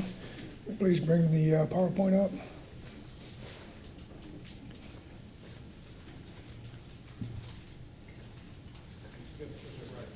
There we go. Okay, I'd just like to describe to you the East Tampa boundary for those of you that are not familiar with the boundary of East Tampa. It's pretty large. It's the largest CRA that we have in the city of Tampa. It actually occupies about 7 3/4 square miles. Has a population of about 37,000 people. It's bounded by Hillsborough Avenue on the north, the Interstate 4 on the south, Interstate 275, but it's really right underneath the interstate that is the boundary to the west, and then we go all the way to the city limits on the east, which run from 50th Street down to Martin Luther King, runs over from Martin Luther King back east of 56th Street, which brings into the Grant Park community. So that is the boundary that we're referring to. These are some of the highlights of what has taken place over the last year or so. You can see there's a new storage facility up on Hillsborough Avenue near 10th Street. You were talking about affordable housing. There's major affordable house, single-family affordable housing being built by Domain Homes on 75 properties that they're in partnership with our Housing and Community Development Department. The photo on the right there is new restrooms that were installed at Reagan Park facility that the TIF was involved in. We paid for half of the cost of putting that restroom in that facility. These are some of the objectives that we're talking about going, hoping to take place over the next fiscal year. This is actually work that was done by the advisory committee. These recommendations are from the community. They are not from staff. They're not from the administration. All of our recommended budget items that you see in this presentation were generated at the community level through the advisory committee and their subcommittees. This is a kind of a flow for the last couple of years of revenue. As you can see, revenue streams are, the TIF revenue is increasing, has been increasing since FY16. Those of you that have been around for a while know that we experienced some really tough times during the recession when this CRA was generating 0 TIF for several years. And we're just finally climbing out of that. And that's because properties are being activated again and being sold and resold. And that's where you're starting to get the increase in TIF revenue stream. And because of new development that's taking place in the community. As you can see, for FY20, we have somewhere in the neighborhood of $3.9 million coming in to TIF revenue. This is the budget as being presented for FY20. As you heard in all the other previous presentations, there is a cost for salaries and operating expenses for the East Tampa CRA staff and support teams. We have a breakout here of district programs and services. As you can see, the Community Lake annual maintenance. These are annual costs that we incur every year from previous projects that were done throughout the CRA over the years. And that's the continued maintenance of those particular developments that have to be funded yearly. So those are yearly expenses that comes out of the TIF. We always allocate dollars for marketing and partnership development. As you can see, those numbers are relatively low. I want to also remind folks that the legislature frowned for many, many years on spending CRA dollars for marketing and things of that purpose. So we've always been mindful of dollars and categories that we place out there for marketing in the CRAs. The Business Assistance Program, as you can see, is zero this year. The advisory committee felt that the work in the past of the relationship that we had with Hillsborough County Small Business Development Center didn't suit their fancy, so they eliminated the expense for FY20. There is a remaining dollar amount because the program goes through September 30th. Street light, operating light, again, that's an annual cost from several of the projects that we've done throughout the community over the years that involved us adding street lights, not motor lights, but lights for decorative and also for pedestrian sidewalk. A lot of those street lights were put in on several of those projects, and that's the maintenance cost that incurs annually that we have to cover. The Commercial Business Facade Program, as you can see, we still have a remaining balance of $200,000, so the group felt that it didn't want to necessarily put any more dollars into the facade program until we find that the remaining dollars are used up and we have to add more to it. And here again, I'd like to highlight the commercial facade program has actually started in East Tampa back in 2006 when the community at the time, the advisory committee at the time, wanted to utilize TIF dollars to assist commercial and retail businesses along several of the road projects that we were investing TIF dollars in. As an example, 22nd Street. We started that project in 2005, carried through for many years until completion. Well, as part of that idea was the advisory committee felt that if we're going to invest that kind of money on our roadways, let's make some money available so businesses along those corridors could access the commercial facade program to fix up the appearance of their structures that front the work that we've already invested in. The East Tampa Clean Team and Youth Program, very successful program that the community felt several years ago when they first started this. I believe it's now in its 12th year. We pay for our clean team just like Ybor has a clean team. East Tampa has five individuals that we fund through the CRA to be able to clean the highways and byways of certain corridors that are very noteworthy for our community. And as I said earlier, East Tampa is 7.5 square miles. So 4 people added to the city's normal enhancement team is very minuscule. So we do get a benefit from it. It does work.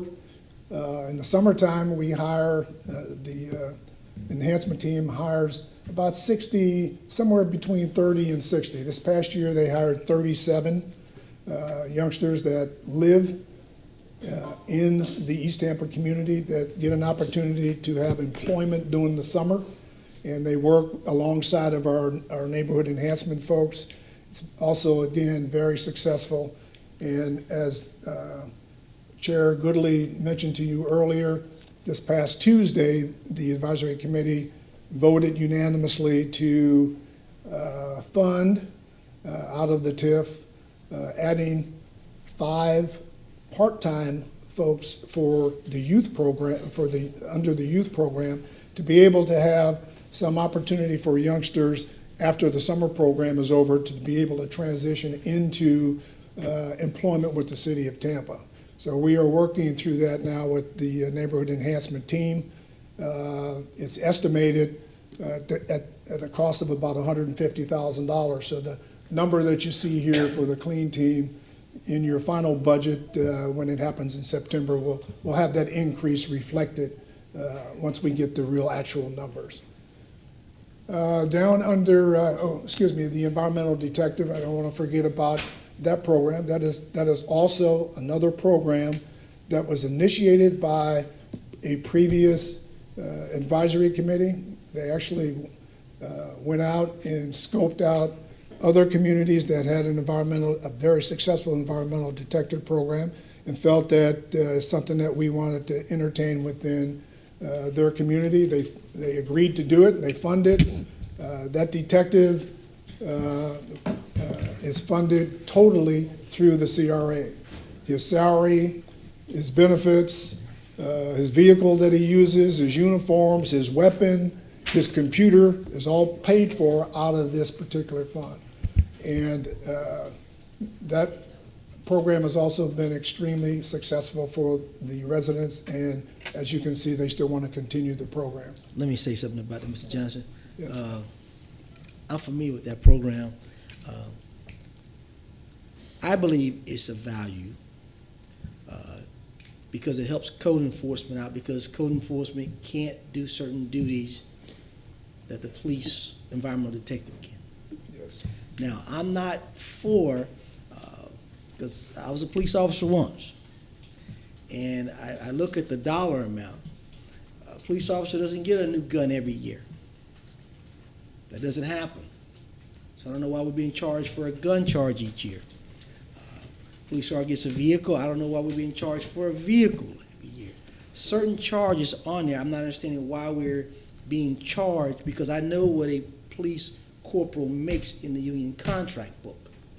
So these other added charges that are added on here, I do have a problem with, because I think that's just spinning the wheel, sucking money out of the CRA.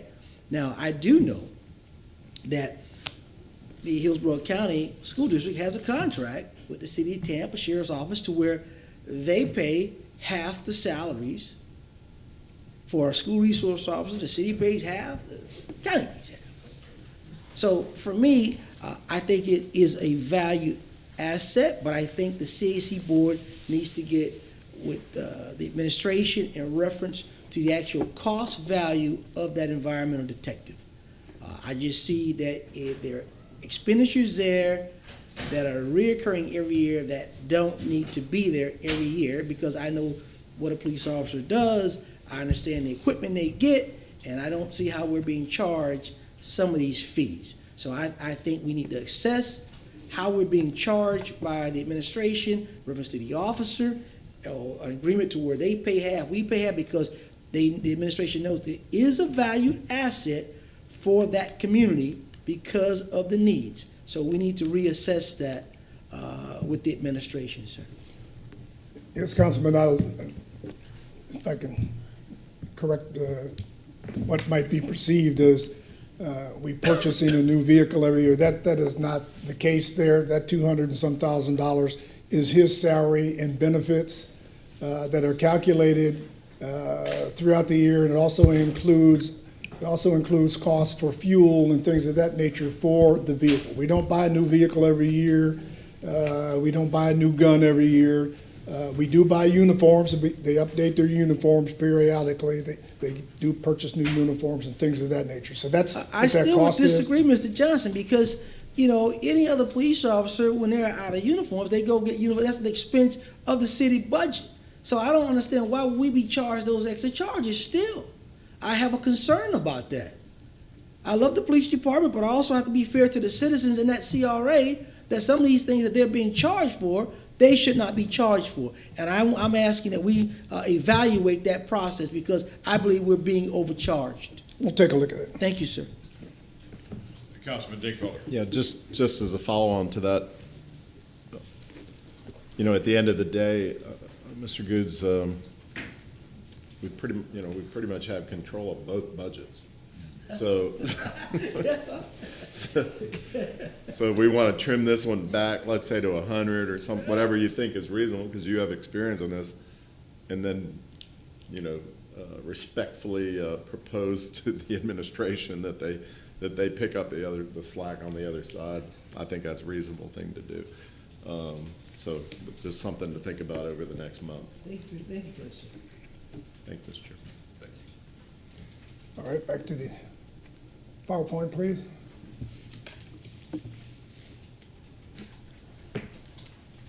Here we go. The next category is redevelopment investment. As Chair Goodley, in her update this morning to you, the advisory committee is working hand in hand with our housing and community development folks to address some of the issues around affordable housing and things of that nature. So the next category, this home buyer down payment assistance program and home buyers club is also included in that.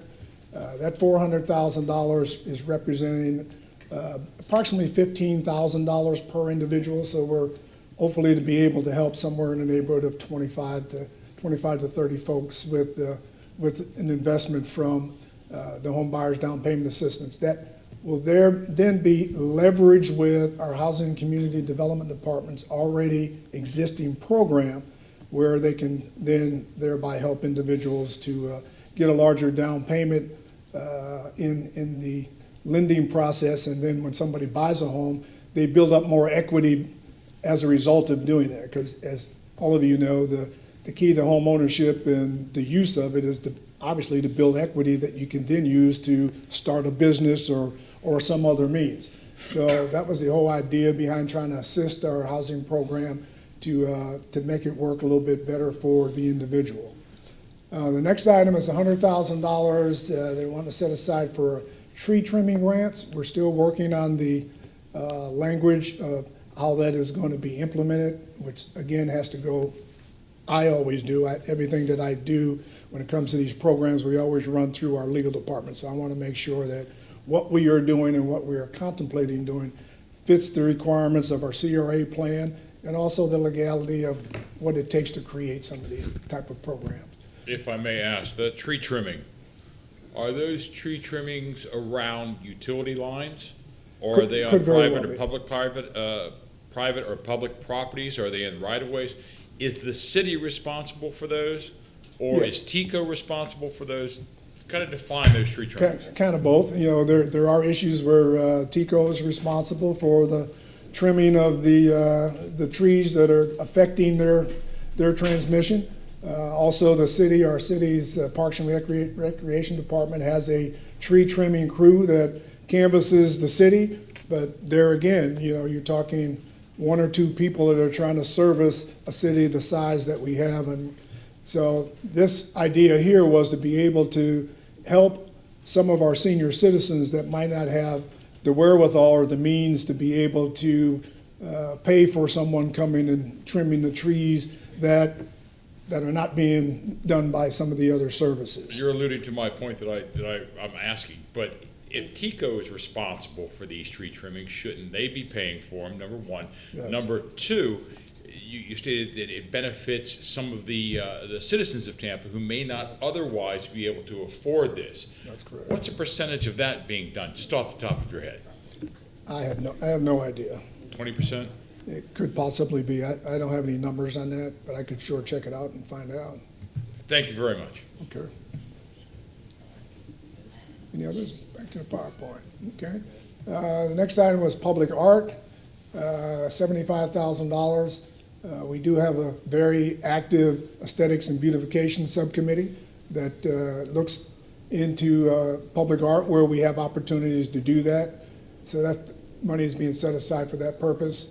The rehab loans grants for owner-occupied home ownership. There again, this is an already existing program with our housing and community development folks. And the advisory committee wants to set aside $500,000 to be able to leverage into that already existing program that we can help more folks.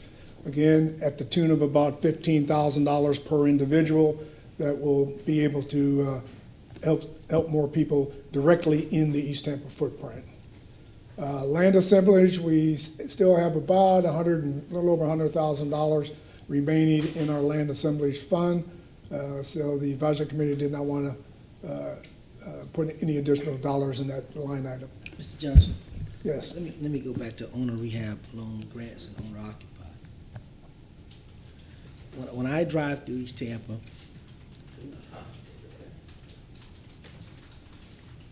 I see tons of homes that need to have rehab to get us up to par. I see homes that are vacant, dilapidated. What I would like to see, and I know it's what I call grid. I would like to see a concentrated effort on us identifying or outsource someone to identify these properties so we can then go in and identify what the problem is. There may be Miss Jones who's 90 years old. There may be someone who has inherited this home as a young kid and they can do nothing. We need to identify. And when we identify, we can do better. People don't know about a lot of this stuff. Or they're afraid because it's government, I won't qualify. I've got issues here, issues there. We have to have a program if we're going to dedicate this kind of money, aside from whatever city money has. We have to have a program to identify people in a home so we are able to go and knock on the door to identify what the issues are. When you identify what the issues are, you do better, people are better, they're understanding what to do and how to do it. But to have that money sit there, and I guarantee you, there will be a very few people that will probably qualify for that because they don't know to know. I'm going to be honest with you. It's great that we've got that there, but if we have no other mechanism to knock on doors or have somebody identify, go street by street in East Tampa in there and say, these are so many homes that we have that we can rehab to put people in. These are homes that we can help beautify and clean this block up. And I know we have 7.3 miles of CRA, but we've got to start looking at a specific zone to start putting a dent so people can say, wow, I see a difference. And that's how you're going to put a dent to corner off that 7.3 miles in 4 sectors and say, we're going to try sector A first right here, and we're going to attack this, and we outsource to have someone go and identify each one of those streets in sector A, and we identify the issues and the problems, and that's how we're going to be able to see a difference. And I hope that we look at that, a theory on that, and I think we can see a dent with our money. So noted. All right, land assembly, capital improvement projects. As you see, neighborhood infrastructure and street resurfacing. That's where the majority of our dollars are sitting, a little over $2 million. Roundabout. That particular item in the budget was decided by the advisory committee years ago to be a holding point for projects that get developed throughout the course of the years after we start this budget process like we are today. So as new projects are developed through the advisory committee process and their subcommittee process, the funding to make those projects work are reallocated from this line item. So that's what it's used for, but it's primarily for neighborhood infrastructure because that's what the CRA plan says to do, to use dollars for neighborhood infrastructure. So we always use this as a holding place until projects are developed that then you can fund at some particular time. Let me speak to the roundabouts, Mr. Johnson. Excuse me, one second, Councilman. That line item has nothing to do with roundabouts. Correct. So I'm just going The roundabout program is a City of Tampa FDOT project. That's not a TIF project. That is correct. Amenities to the roundabout. Okay, well, I can speak to that there. The bottom line is this. That project was already decided by the city and FDOT. The amenities that some in the community are talking about with some of our TIF dollars. Now, There's some people who are upset about the roundabouts, but what I can tell you, what I've heard privately in phone conversations with the people who actually live on 34th Street in that particular area, they want the roundabouts. And they don't want to speak out because they're afraid they may be ridiculed. They don't want people bothering them because those are the people that went and actually said they want to be a part of that. So now I got a torn community of some people who want the roundabout and some people who say they don't think it's needed. So for me, I have to look at what has been established already with that money being set there for those amenities. But what I can tell you is I want to make it clear on the record that I have some that are opposed, but people who actually live in that area on 34th Street have called me and said that they want the roundabouts because it brings beautification to their particular area right there. So I want to make that clear for the record. Councilman Thank you. Dingfelder. I had a couple of questions that I've kind of been storing up. Number one, I think last meeting or prior meeting, the CRA, I asked for some reports on the environmental detective Yes, sir. in regard to, on an annual basis, how many arrests, how many successful prosecutions, that sort of thing. I don't know that I've gotten it yet, so before next month, if we could have that. I can address that. The environmental detective would have been here today. He did prepare a annual report based off of the monthly reports that he reports to the Community Advisory Committee. He was prepared to do that. However, the chief of police preferred that report be cleared through the chief of staff's office before being presented to you. So it's there, it's in that process right now, so you'll get that as soon as the chief of staff finishes reviewing it. Why would, if you would, I'm sorry. No, go ahead. I'm confused again, because if the environmental officer is hired by this CAC board, why is the chief of police telling that report should go to chief of staff? I'm not understanding, because if we have a contract, and tell me if I'm wrong, Mr. Redder, if we have a contract, and we ask for a report to be presented to this board by our contractual agency that we're paying and employing, why is that being circumvented? Or should that be circumvented? I don't know the answer to that. I can tell you probably what it is, and I'm just speculating, is that he is a city employee, even though he's being paid by you, the same way their city employee is being paid by you. But I don't know the answer, but I can find out for you. That again, it's a concern.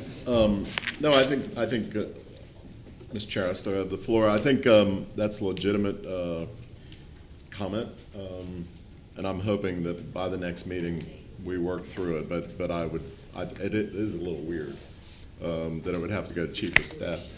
But anyway, we do have a new chief of staff, and I guess he's trying to get up to speed on all this stuff. Okay, I'm just marching down the list, Ed, of things you talked about. The home buyer down payment assistance program, I like it, okay? But what I'm wondering about is, instead of supplementing 25 folks who are already plugged into the city's program, why wouldn't we use the money to get 25 additional folks down payment assistance? You know what I'm saying? Well, I think the idea behind it was to be able to help someone build up more equity in their home purchase. You know, when you do that. I mean, I hear you, but that's the theory. But I'd rather have us start working toward more people getting in those homes instead of helping those individual families do that. But let me wrap up my questions, and then the chair. Can I respond to that? Well, that's up to the chair, but I'd just like to Then let's give her a shot. finish that. Go ahead. Just with the affordable housing piece, the whole idea was if we add 15 to the 14,999, we actually help them buy down the mortgage to make it more affordable for working class families. So that was the idea. Instead of saying, well, you got 15, we'll give someone else 15.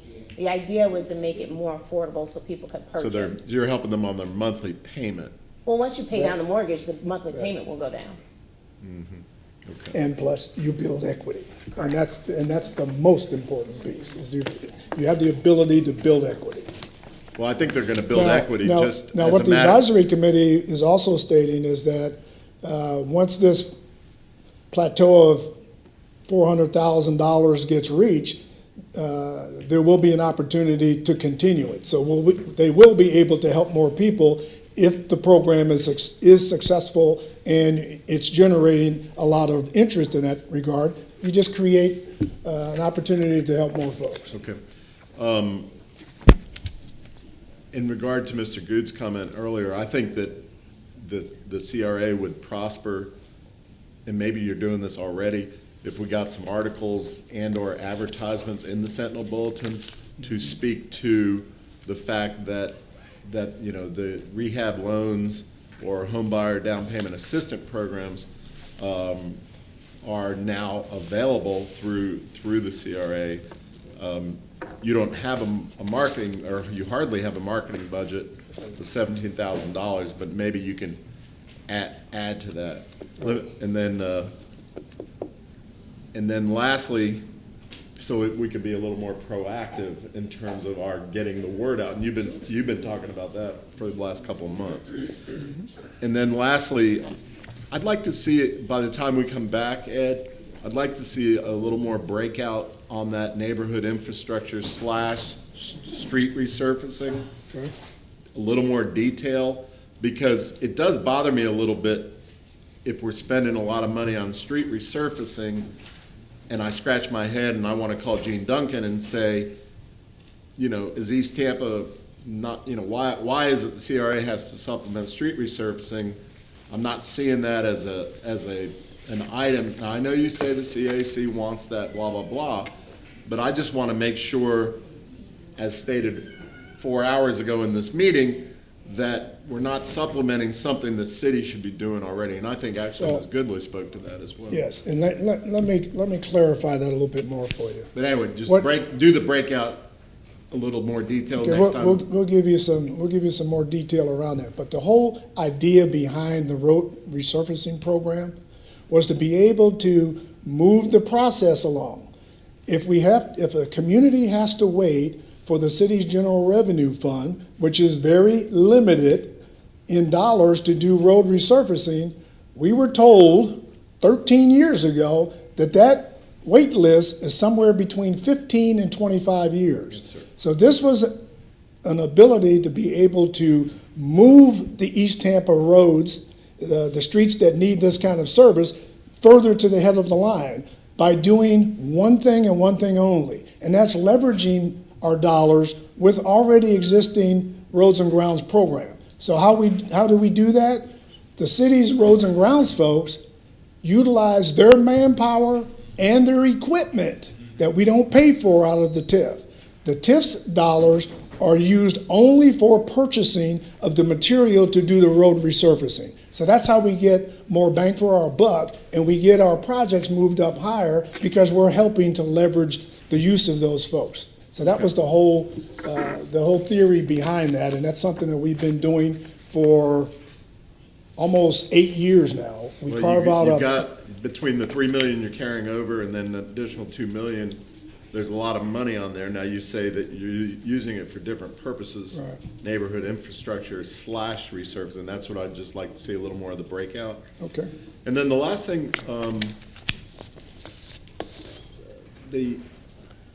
no, I'm good. Okay, thank you. Can I comment on the marketing? Please, go ahead.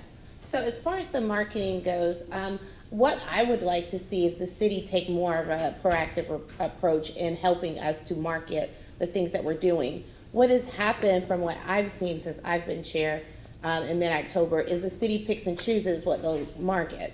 And so if we could market all of our things that we're doing well, that's money that we can use to put back into the community to do other things. Well, I'm So- only gonna respond by saying, yes, that'd be nice, but it's probably hard for you to tell the mayor's marketing people what to put out and that sort of thing.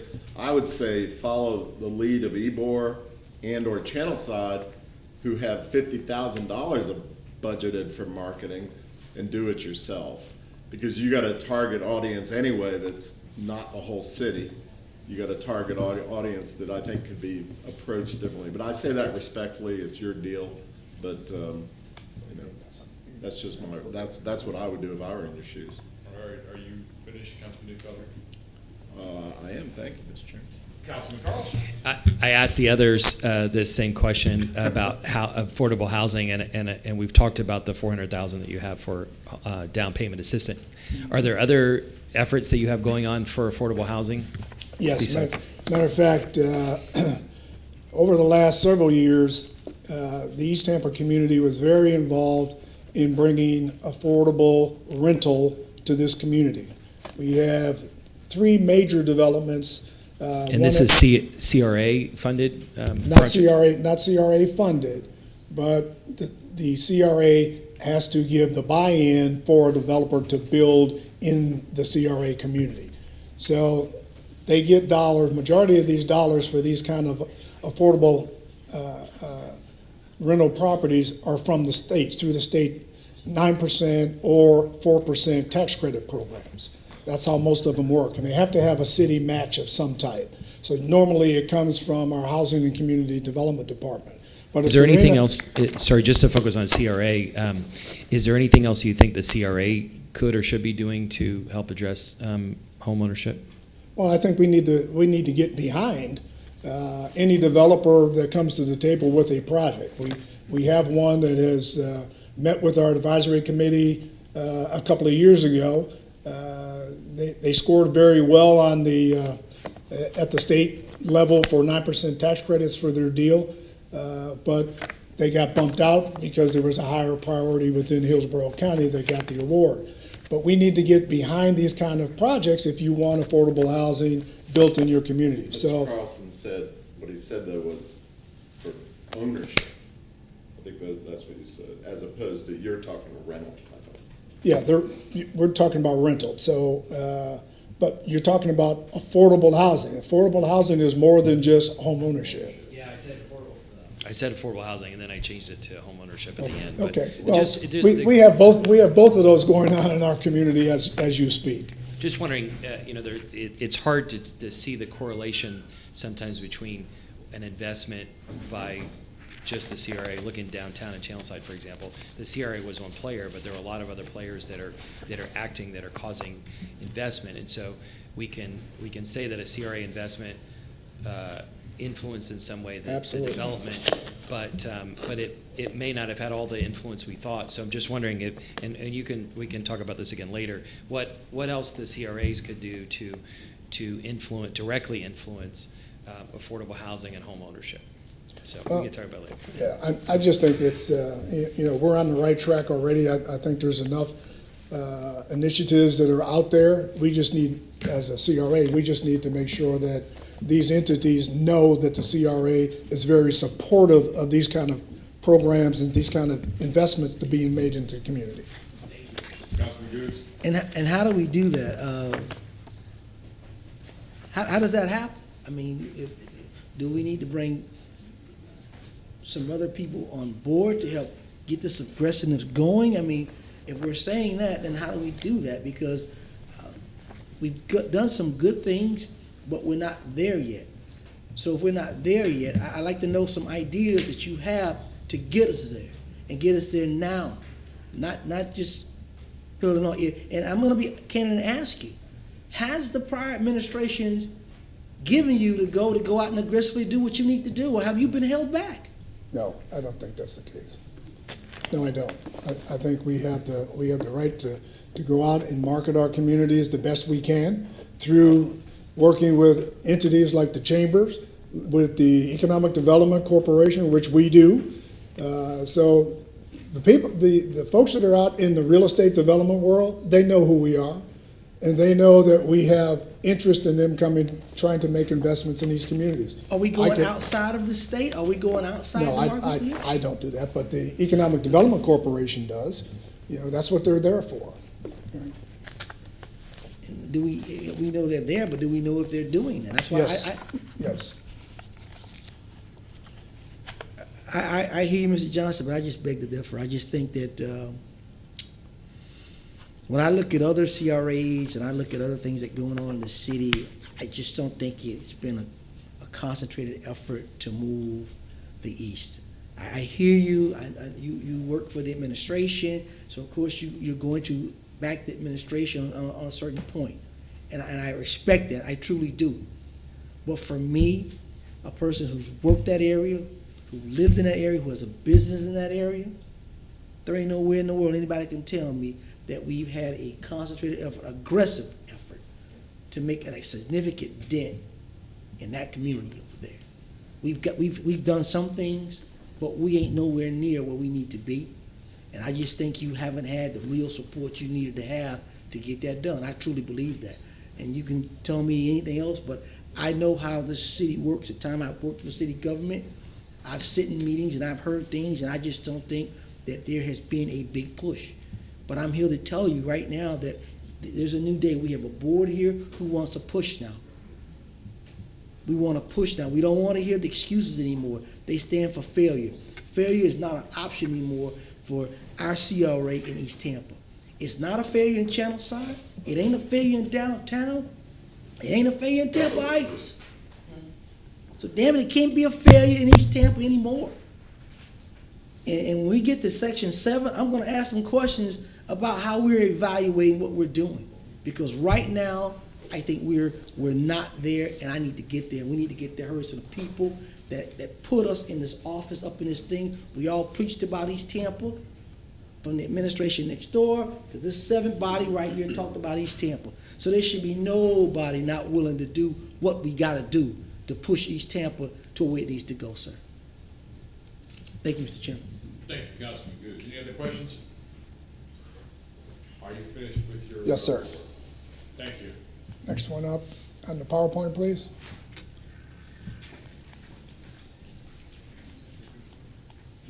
Here's Drew Park. Mr. Kiner, how you doing? Good afternoon, Chair. Are you also including West Mountain?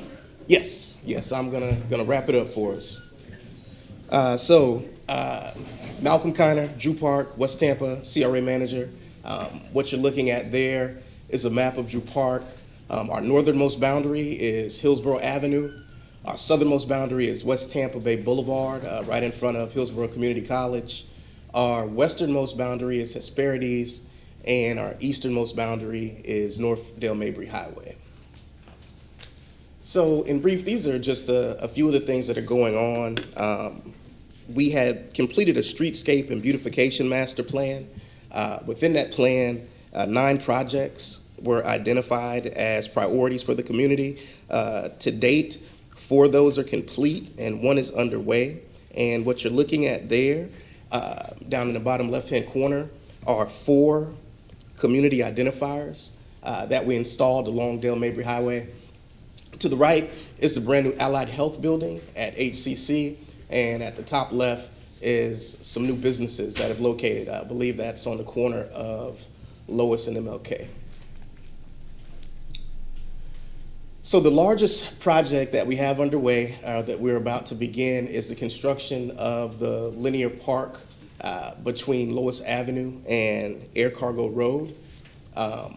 We are in a slightly different position than some of the other CRAs. East Tampa has been there, but we actually, the CRA actually owns residential property in Drew Park, a little over 2.5 acres. So one of the priorities of the CAC is to determine in what direction they want to go with that, if it's workforce housing, if it's affordable housing.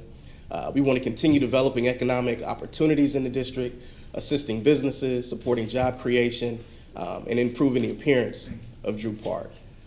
The largest priority that we will move forward with in 2020 is the update of the Drew Park Strategic Action Plan. We are well out of date. The Strategic Action Plan was completed in 2007. So the CAC, before they move forward with identifying our next major group of projects, our next project from the Streetscape and Beautification Master Plan, would like to undergo a community-based strategic action plan. So you can see here, we have a healthy TIF. It has been increasing over the last few years, and we're slated to receive $1.5 million for fiscal year 20. Now, in Drew Park and in West Tampa, as you will see next, we are completing our budget process now. The Drew Park meeting was actually this past Tuesday, so some of these numbers are a little off because the community has decided to invest some money in other areas. But in brief, going through the budget, salaries and operating expenses are the first number. District maintenance, that $26,000, that covers maintenance district-wide. Also, it covers the district lighting that we invested in on Lois Avenue, as well as any maintenance of that lighting. And that was complete when Lois and Grady were completed a few years ago. The facade grant program, we had a discussion about that earlier in the meeting. The facade grant program has seemed to be successful, and I will go back to the CAC based on your recommendation and ask them for any recommendations moving forward. But we would like to budget an additional $100,000 for the facade grant program, which you do not see reflected in this budget, and you will see reflected in next month's budget book, is we're asking to program $75,000 for that updated strategic action plan in Drew Park, as we're working towards hiring a professional services company to help us with that community-based program. So do you have any questions? Any questions? Councilman Carlson. Just to be fair, I'll ask you the same questions I asked the others. So if the purpose is to alleviate slum, blight, and the shortage of affordable housing, you addressed affordable housing a bit. When do you, two questions. One, how long do you think we need this CRA? When should we consider sunsetting it? And then what else besides what you mentioned are you all doing about affordable housing? So in my professional opinion, we have many opportunity to make improvements in Drew Park. If we think about how Drew Park is made up, it's largely light industrial. We have some institutional organizations like HCC, like Yankee Stadium, and then we have a small residential pocket. That small residential pocket needs some help. We have a lack of sidewalk connections. We have many things that we can do, and that could take us many years to do the work that really needs to be done in Drew Park. And I'll just give you a quick example. As identified in our streetscape and beautification master plan, we have several gateways that lead into Drew Park, one of which is MLK. It's a major road, leads into Drew Park. You get to the DMV that way. MLK doesn't have sidewalks. So that's something that the community would like to look into. So, and as it relates to the affordable housing piece, we're fortunate that the CRA did purchase those properties in around 2007 and 2008. We had several conversations with the CAC over the last couple of years. We got appraisals done on the property. We even met with a few nonprofit organizations that were interested in building homes in the area. I just believe the CAC would like to go back out into the community because our strategic action plan is a bit outdated, and actually determine if the things that were identified in 2007 are still those priorities, and then moving forward with the way the economy is now, if there are additional things that we'd like to look into. So that's my best answer for that question. Thank you. Any other questions? Having lived back in Drew Park back in the late 70s, Drew Park is totally different, meaning that you have industrial, and then right next door you have residential. Mm-hmm. Then you have some sort of bar entertainment, and of course, right next to that you have residential. So Drew Park is totally different. All right, let's hear about West Tampa. Okay, PowerPoint, please. So again, you heard from my chair in West Tampa. We are Mr. Joe Robinson. We have a very passionate committee and passionate group of citizens that attend our meetings, and I'm proud of that. We can have anywhere from 20 to 80 folks attend the CAC meeting, depending on what is on the agenda. Our West Tampa CAC meeting, where we're going to go over individual budget line items, is at the end of this month. It's the fourth Tuesday. So what's reflected here are basically some carryover items. What I don't do is speak for West Tampa. I try to be a conduit for the activities that they want. I will just highlight, we did complete our strategic action plan at the end of last year, and I think, Chair Citro, you asked how much those cost. Ours cost $100,000. There you go. And we took a little extra time that could have likely been a 6 to 8 month period. We took a little over a year because we wanted to get it right, and we wanted it to reflect the priorities of all the community. So where we've gone now is we've created 4 subcommittees. The first subcommittee is the Special Events Subcommittee, and out of that subcommittee, it's the very first one we started, the community identified that they wanted to put on and host a festival, a cultural festival in the West Tampa community. And we had our first festival last year in Julian B. Lane, and we're scheduled to have the second annual festival on September 29th. That committee also is looking into marketing. And it's been highlighted several times by many of you. One of the issues that we have in West Tampa and likely in all of our CRAs is we just have to do a better job of getting the word out.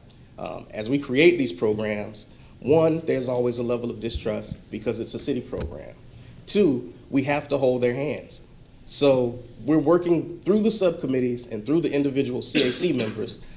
In that area, we have 11 members on the CAC, 9 of which are ex officio members, which means they all represent different neighborhood groups, associations, or nonprofits throughout the West Tampa community. And so I'm challenging them and they're challenging me to hit the streets. We're gonna knock on doors, we're gonna hang things, we're gonna do hangers once we start to create these programs. But moving forward, the Special Events Subcommittee will also take a look at parks and public art.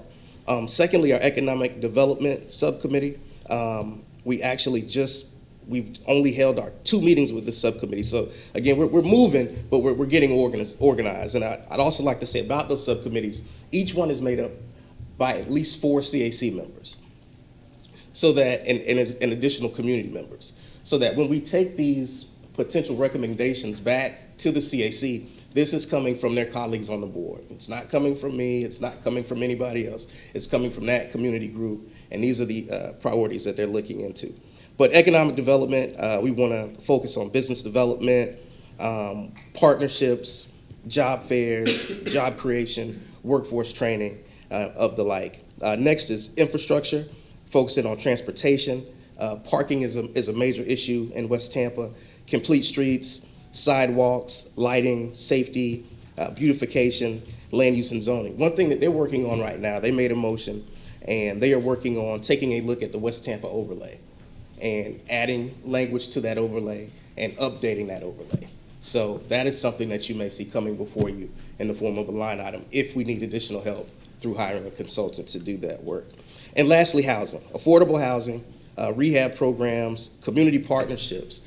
So the first programs that you will see coming from West Tampa will be rehab programs. Right now, the subcommittee would like to work in addition to the city's program, but we also want to work with local nonprofits, some form of an RFP to bring those nonprofits in that have the infrastructure to do those rehab programs within West Tampa. We have a aging population in West Tampa. Big focus is aging in place, helping those folks remain comfortable so they stay in their homes. So moving back to the budget, right now we have some district maintenance programmed in. We have $100,000 in our facade grant. And to the question of the facade grant in West Tampa, again, we are your youngest CRA. So by completing our strategic action plan at the end of the year, we got the facade grant program passed by this body in May. And we already received 2 applications.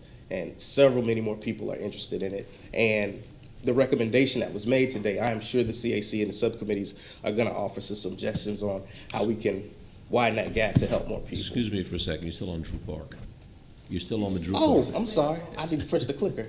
So you guys let me do that. So Yeah, it is. it's been a long meeting. Yeah, so I can talk about West Tampa all day. I'm over there all the time. So these are a few of the things we did. So far, one of the priorities of the community was the iconic mural, updating the iconic mural there on the corner of Howard and Main Street. Beautiful And job. so this was a community-based process.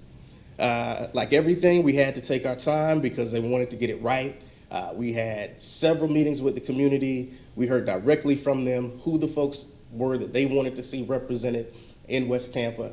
And so we unveiled that last year. The top project is a rendering for the Housing Authority. The Housing Authority is the lead on West River development. They have financing for 5 projects. I saw a couple of the councilmen at a ribbon cutting for the Mary Beth Al Bethune high-rise a couple of weeks ago. So moving forward, what you also will see in the budget is some additional funding for our marketing, our festival, for marketing those special events. We do have a co-sponsorship, special event co-sponsorship. It's capped at $5,000 per event, but that's for any special event within the West Tampa CRA, and we've already had 2 recipients of that. So we're moving forward. What you see here is the brewery that was discussed earlier. This is a facade grant, the first facade grant that we've completed in the West Tampa area. So you can see here for nearly 5-year-old CRA, we're doing pretty good. We anticipate to bring in $2.6 million in TIF revenue this year. And as I was saying earlier when I was still on the Drew Park slide, we are still creating. We're still figuring out exactly what we want to do and how we want to spend that. And so I hope to reflect that in the updated budget that you receive next month after our CAC meeting in a couple of weeks. Any questions? Councilman Maniscalco. Just a quick comment. You know, we see a lot of success in Drew Park. I have in the last 10 years, it's a completely different place. We see the success of West Tampa, but going back to East Tampa, being that it's the largest, it's always behind. Maybe, you know, the point is, you know, when we focus on something and we want to do something, we get it done. Earlier I mentioned, you know, we had past administration talk about downtown development, they got it done.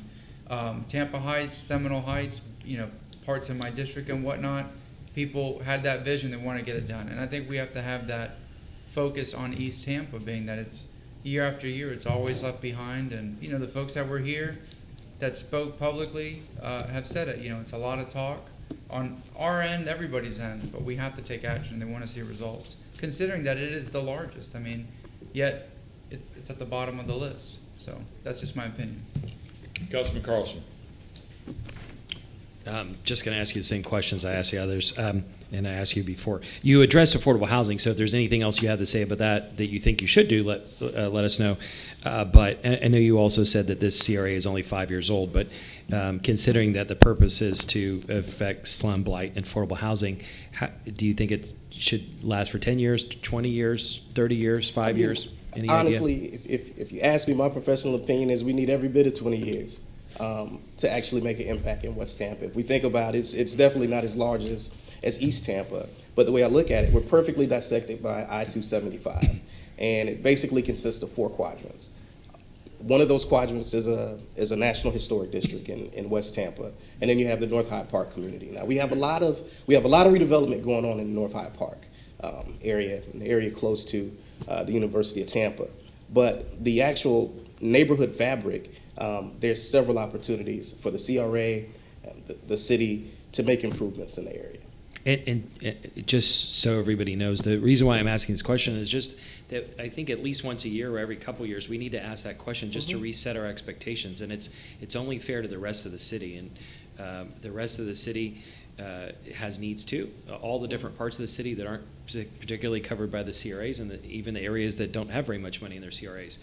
And so we need to constantly look at that to see, do we really need it, or should we continue? And maybe the answer is that we need them, but if we don't, then we should spread the money around. Thank you very much. Well, no, and I'll just, to that point, I'd like to add, I've always thought that our job is to try to put ourselves out of business. If we do our job well, then we will go out of business. You will sunset us. But there is work to be done. Councilman Goods. Well, my good friend, Master Malcolm, you've done a great job with your presentation today. As a young guy, I know how difficult it is to get in front of a podium and explain, but you did a great job in explaining. I know the people you're dealing with over in West Tampa.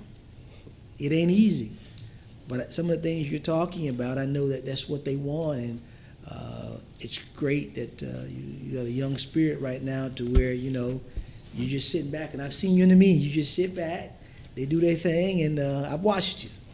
I have watched you, and you're growing. And I have to give a compliment when a compliment is due, especially to a young guy who's moving and grooving. And I think that they're happy with you over there, of course, because for Mr. Robinson to make him say what he has to say, everybody know how he is, and the people you got on that board over there, there's some Rough Riders over there. You got some heavy hitters, but I like when you talked about those quadrants. I talked about that earlier. It's the way things, you have to do things. I have that old police mentality. We look at the problem, and you break it up, and you attack the problems. And it's great that you're doing that, which I wish you much success, young man. But again, it was a great presentation. All right, anything else? First off, Oh, no, I'm sorry, go ahead. Go ahead. No, there's one more slide, but go ahead. It's just a please wrap go. up. No, No, it's just our wrap-up slide. PowerPoint. So it's just our next steps. We're gonna be presenting you with the budget book next month, and in October, the goal is to have that budget approved. Malcolm, after having served on YCDC, I would run over quickly, as you remember, to make sure I made it to West Tampa. And I have to say that West Tampa's done a great job, especially in their strategic planning. And it was an honor to sit in and watch it evolve. And I'd like to extend thank you to all the staff, for all the CRAs, for showing up today. Thank you for the hard work you do. I'd like to make this comment, that all the monies that the CRAs collect, it is my opinion that if they went back into the general fund, it would be so watered down that the monies invested from the general fund into these neighborhoods would not compare to what has been done through the CRAs. Again, I congratulate you on all the CRAs for the hard work that you have done and for the improvements that you have made. I digress. We can always evolve and change things a little bit here and there to suit the community's need. And Mr. Daniel said it best. Power is not from the top down. Power is from the community working up to us. Even though we are the ultimate decision makers, if we don't hear from the community, this is not going to work. Any other last comments? We are No, we gotta go to the public first. Okay. After any public, any workshop, you have to have public comment. Any public comments? Seeing none, Mr. Johnson? Yes, Ed Johnson, East Tampa Development Manager. Earlier in the presentation, when Mr. McDonough was here, there was a comment by Councilman Carlson asking about affordable housing in downtown. I was able to get the ownership of Madison Heights, which is an affordable development at Marion Street, North Marion Street. They have 80 units there, and 33% of them, the maximum gross rent is $497.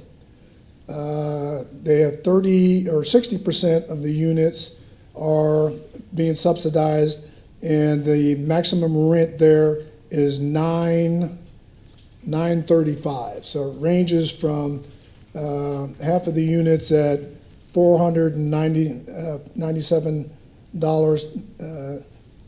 to a maximum of $835. So there's 80 units down there that are very affordable at Madison Heights. Seniors? There's a mixture there. Some of them are seniors and some of them are multifamily. Thank you very much for it. Okay, sure thing.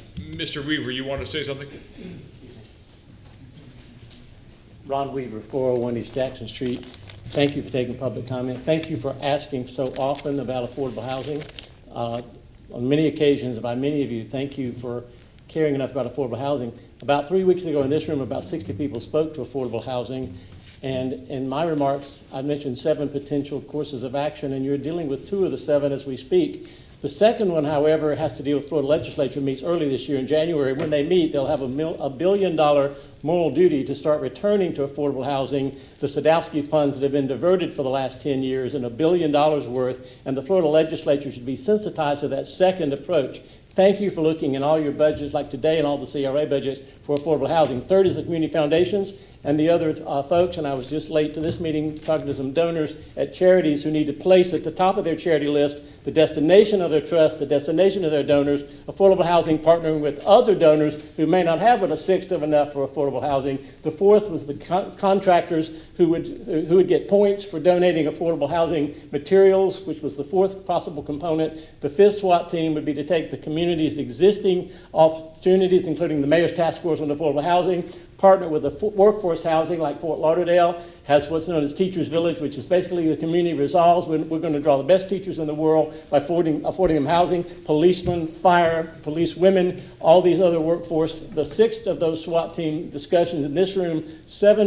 about 3 weeks ago, was to find another place that we could find the various additional community resources that have not yet been diverted to what are known as weatherization and code enforcement. And I think, Councilman, my time is up. Councilman Gudis spoke about 20 minutes ago to the fact that one of the issues is simply taking a home that is in code enforcement or that has a $100 or a $300 problem, and it becomes habitable again, and instead of $5,000 or $50,000 or $180,000 for a unit, you take a $200 or a $400 fund like the down payment assistance discussed half an hour ago, and you partner these dollars together to take a $200 difference instead of a $180,000 difference with respect to that sixth ingredient. And then finally, number 7 of our discussion in this room 3 weeks ago was to find a new place where we had the conversation and we declare war on the unattainability and the unaffordability of our housing.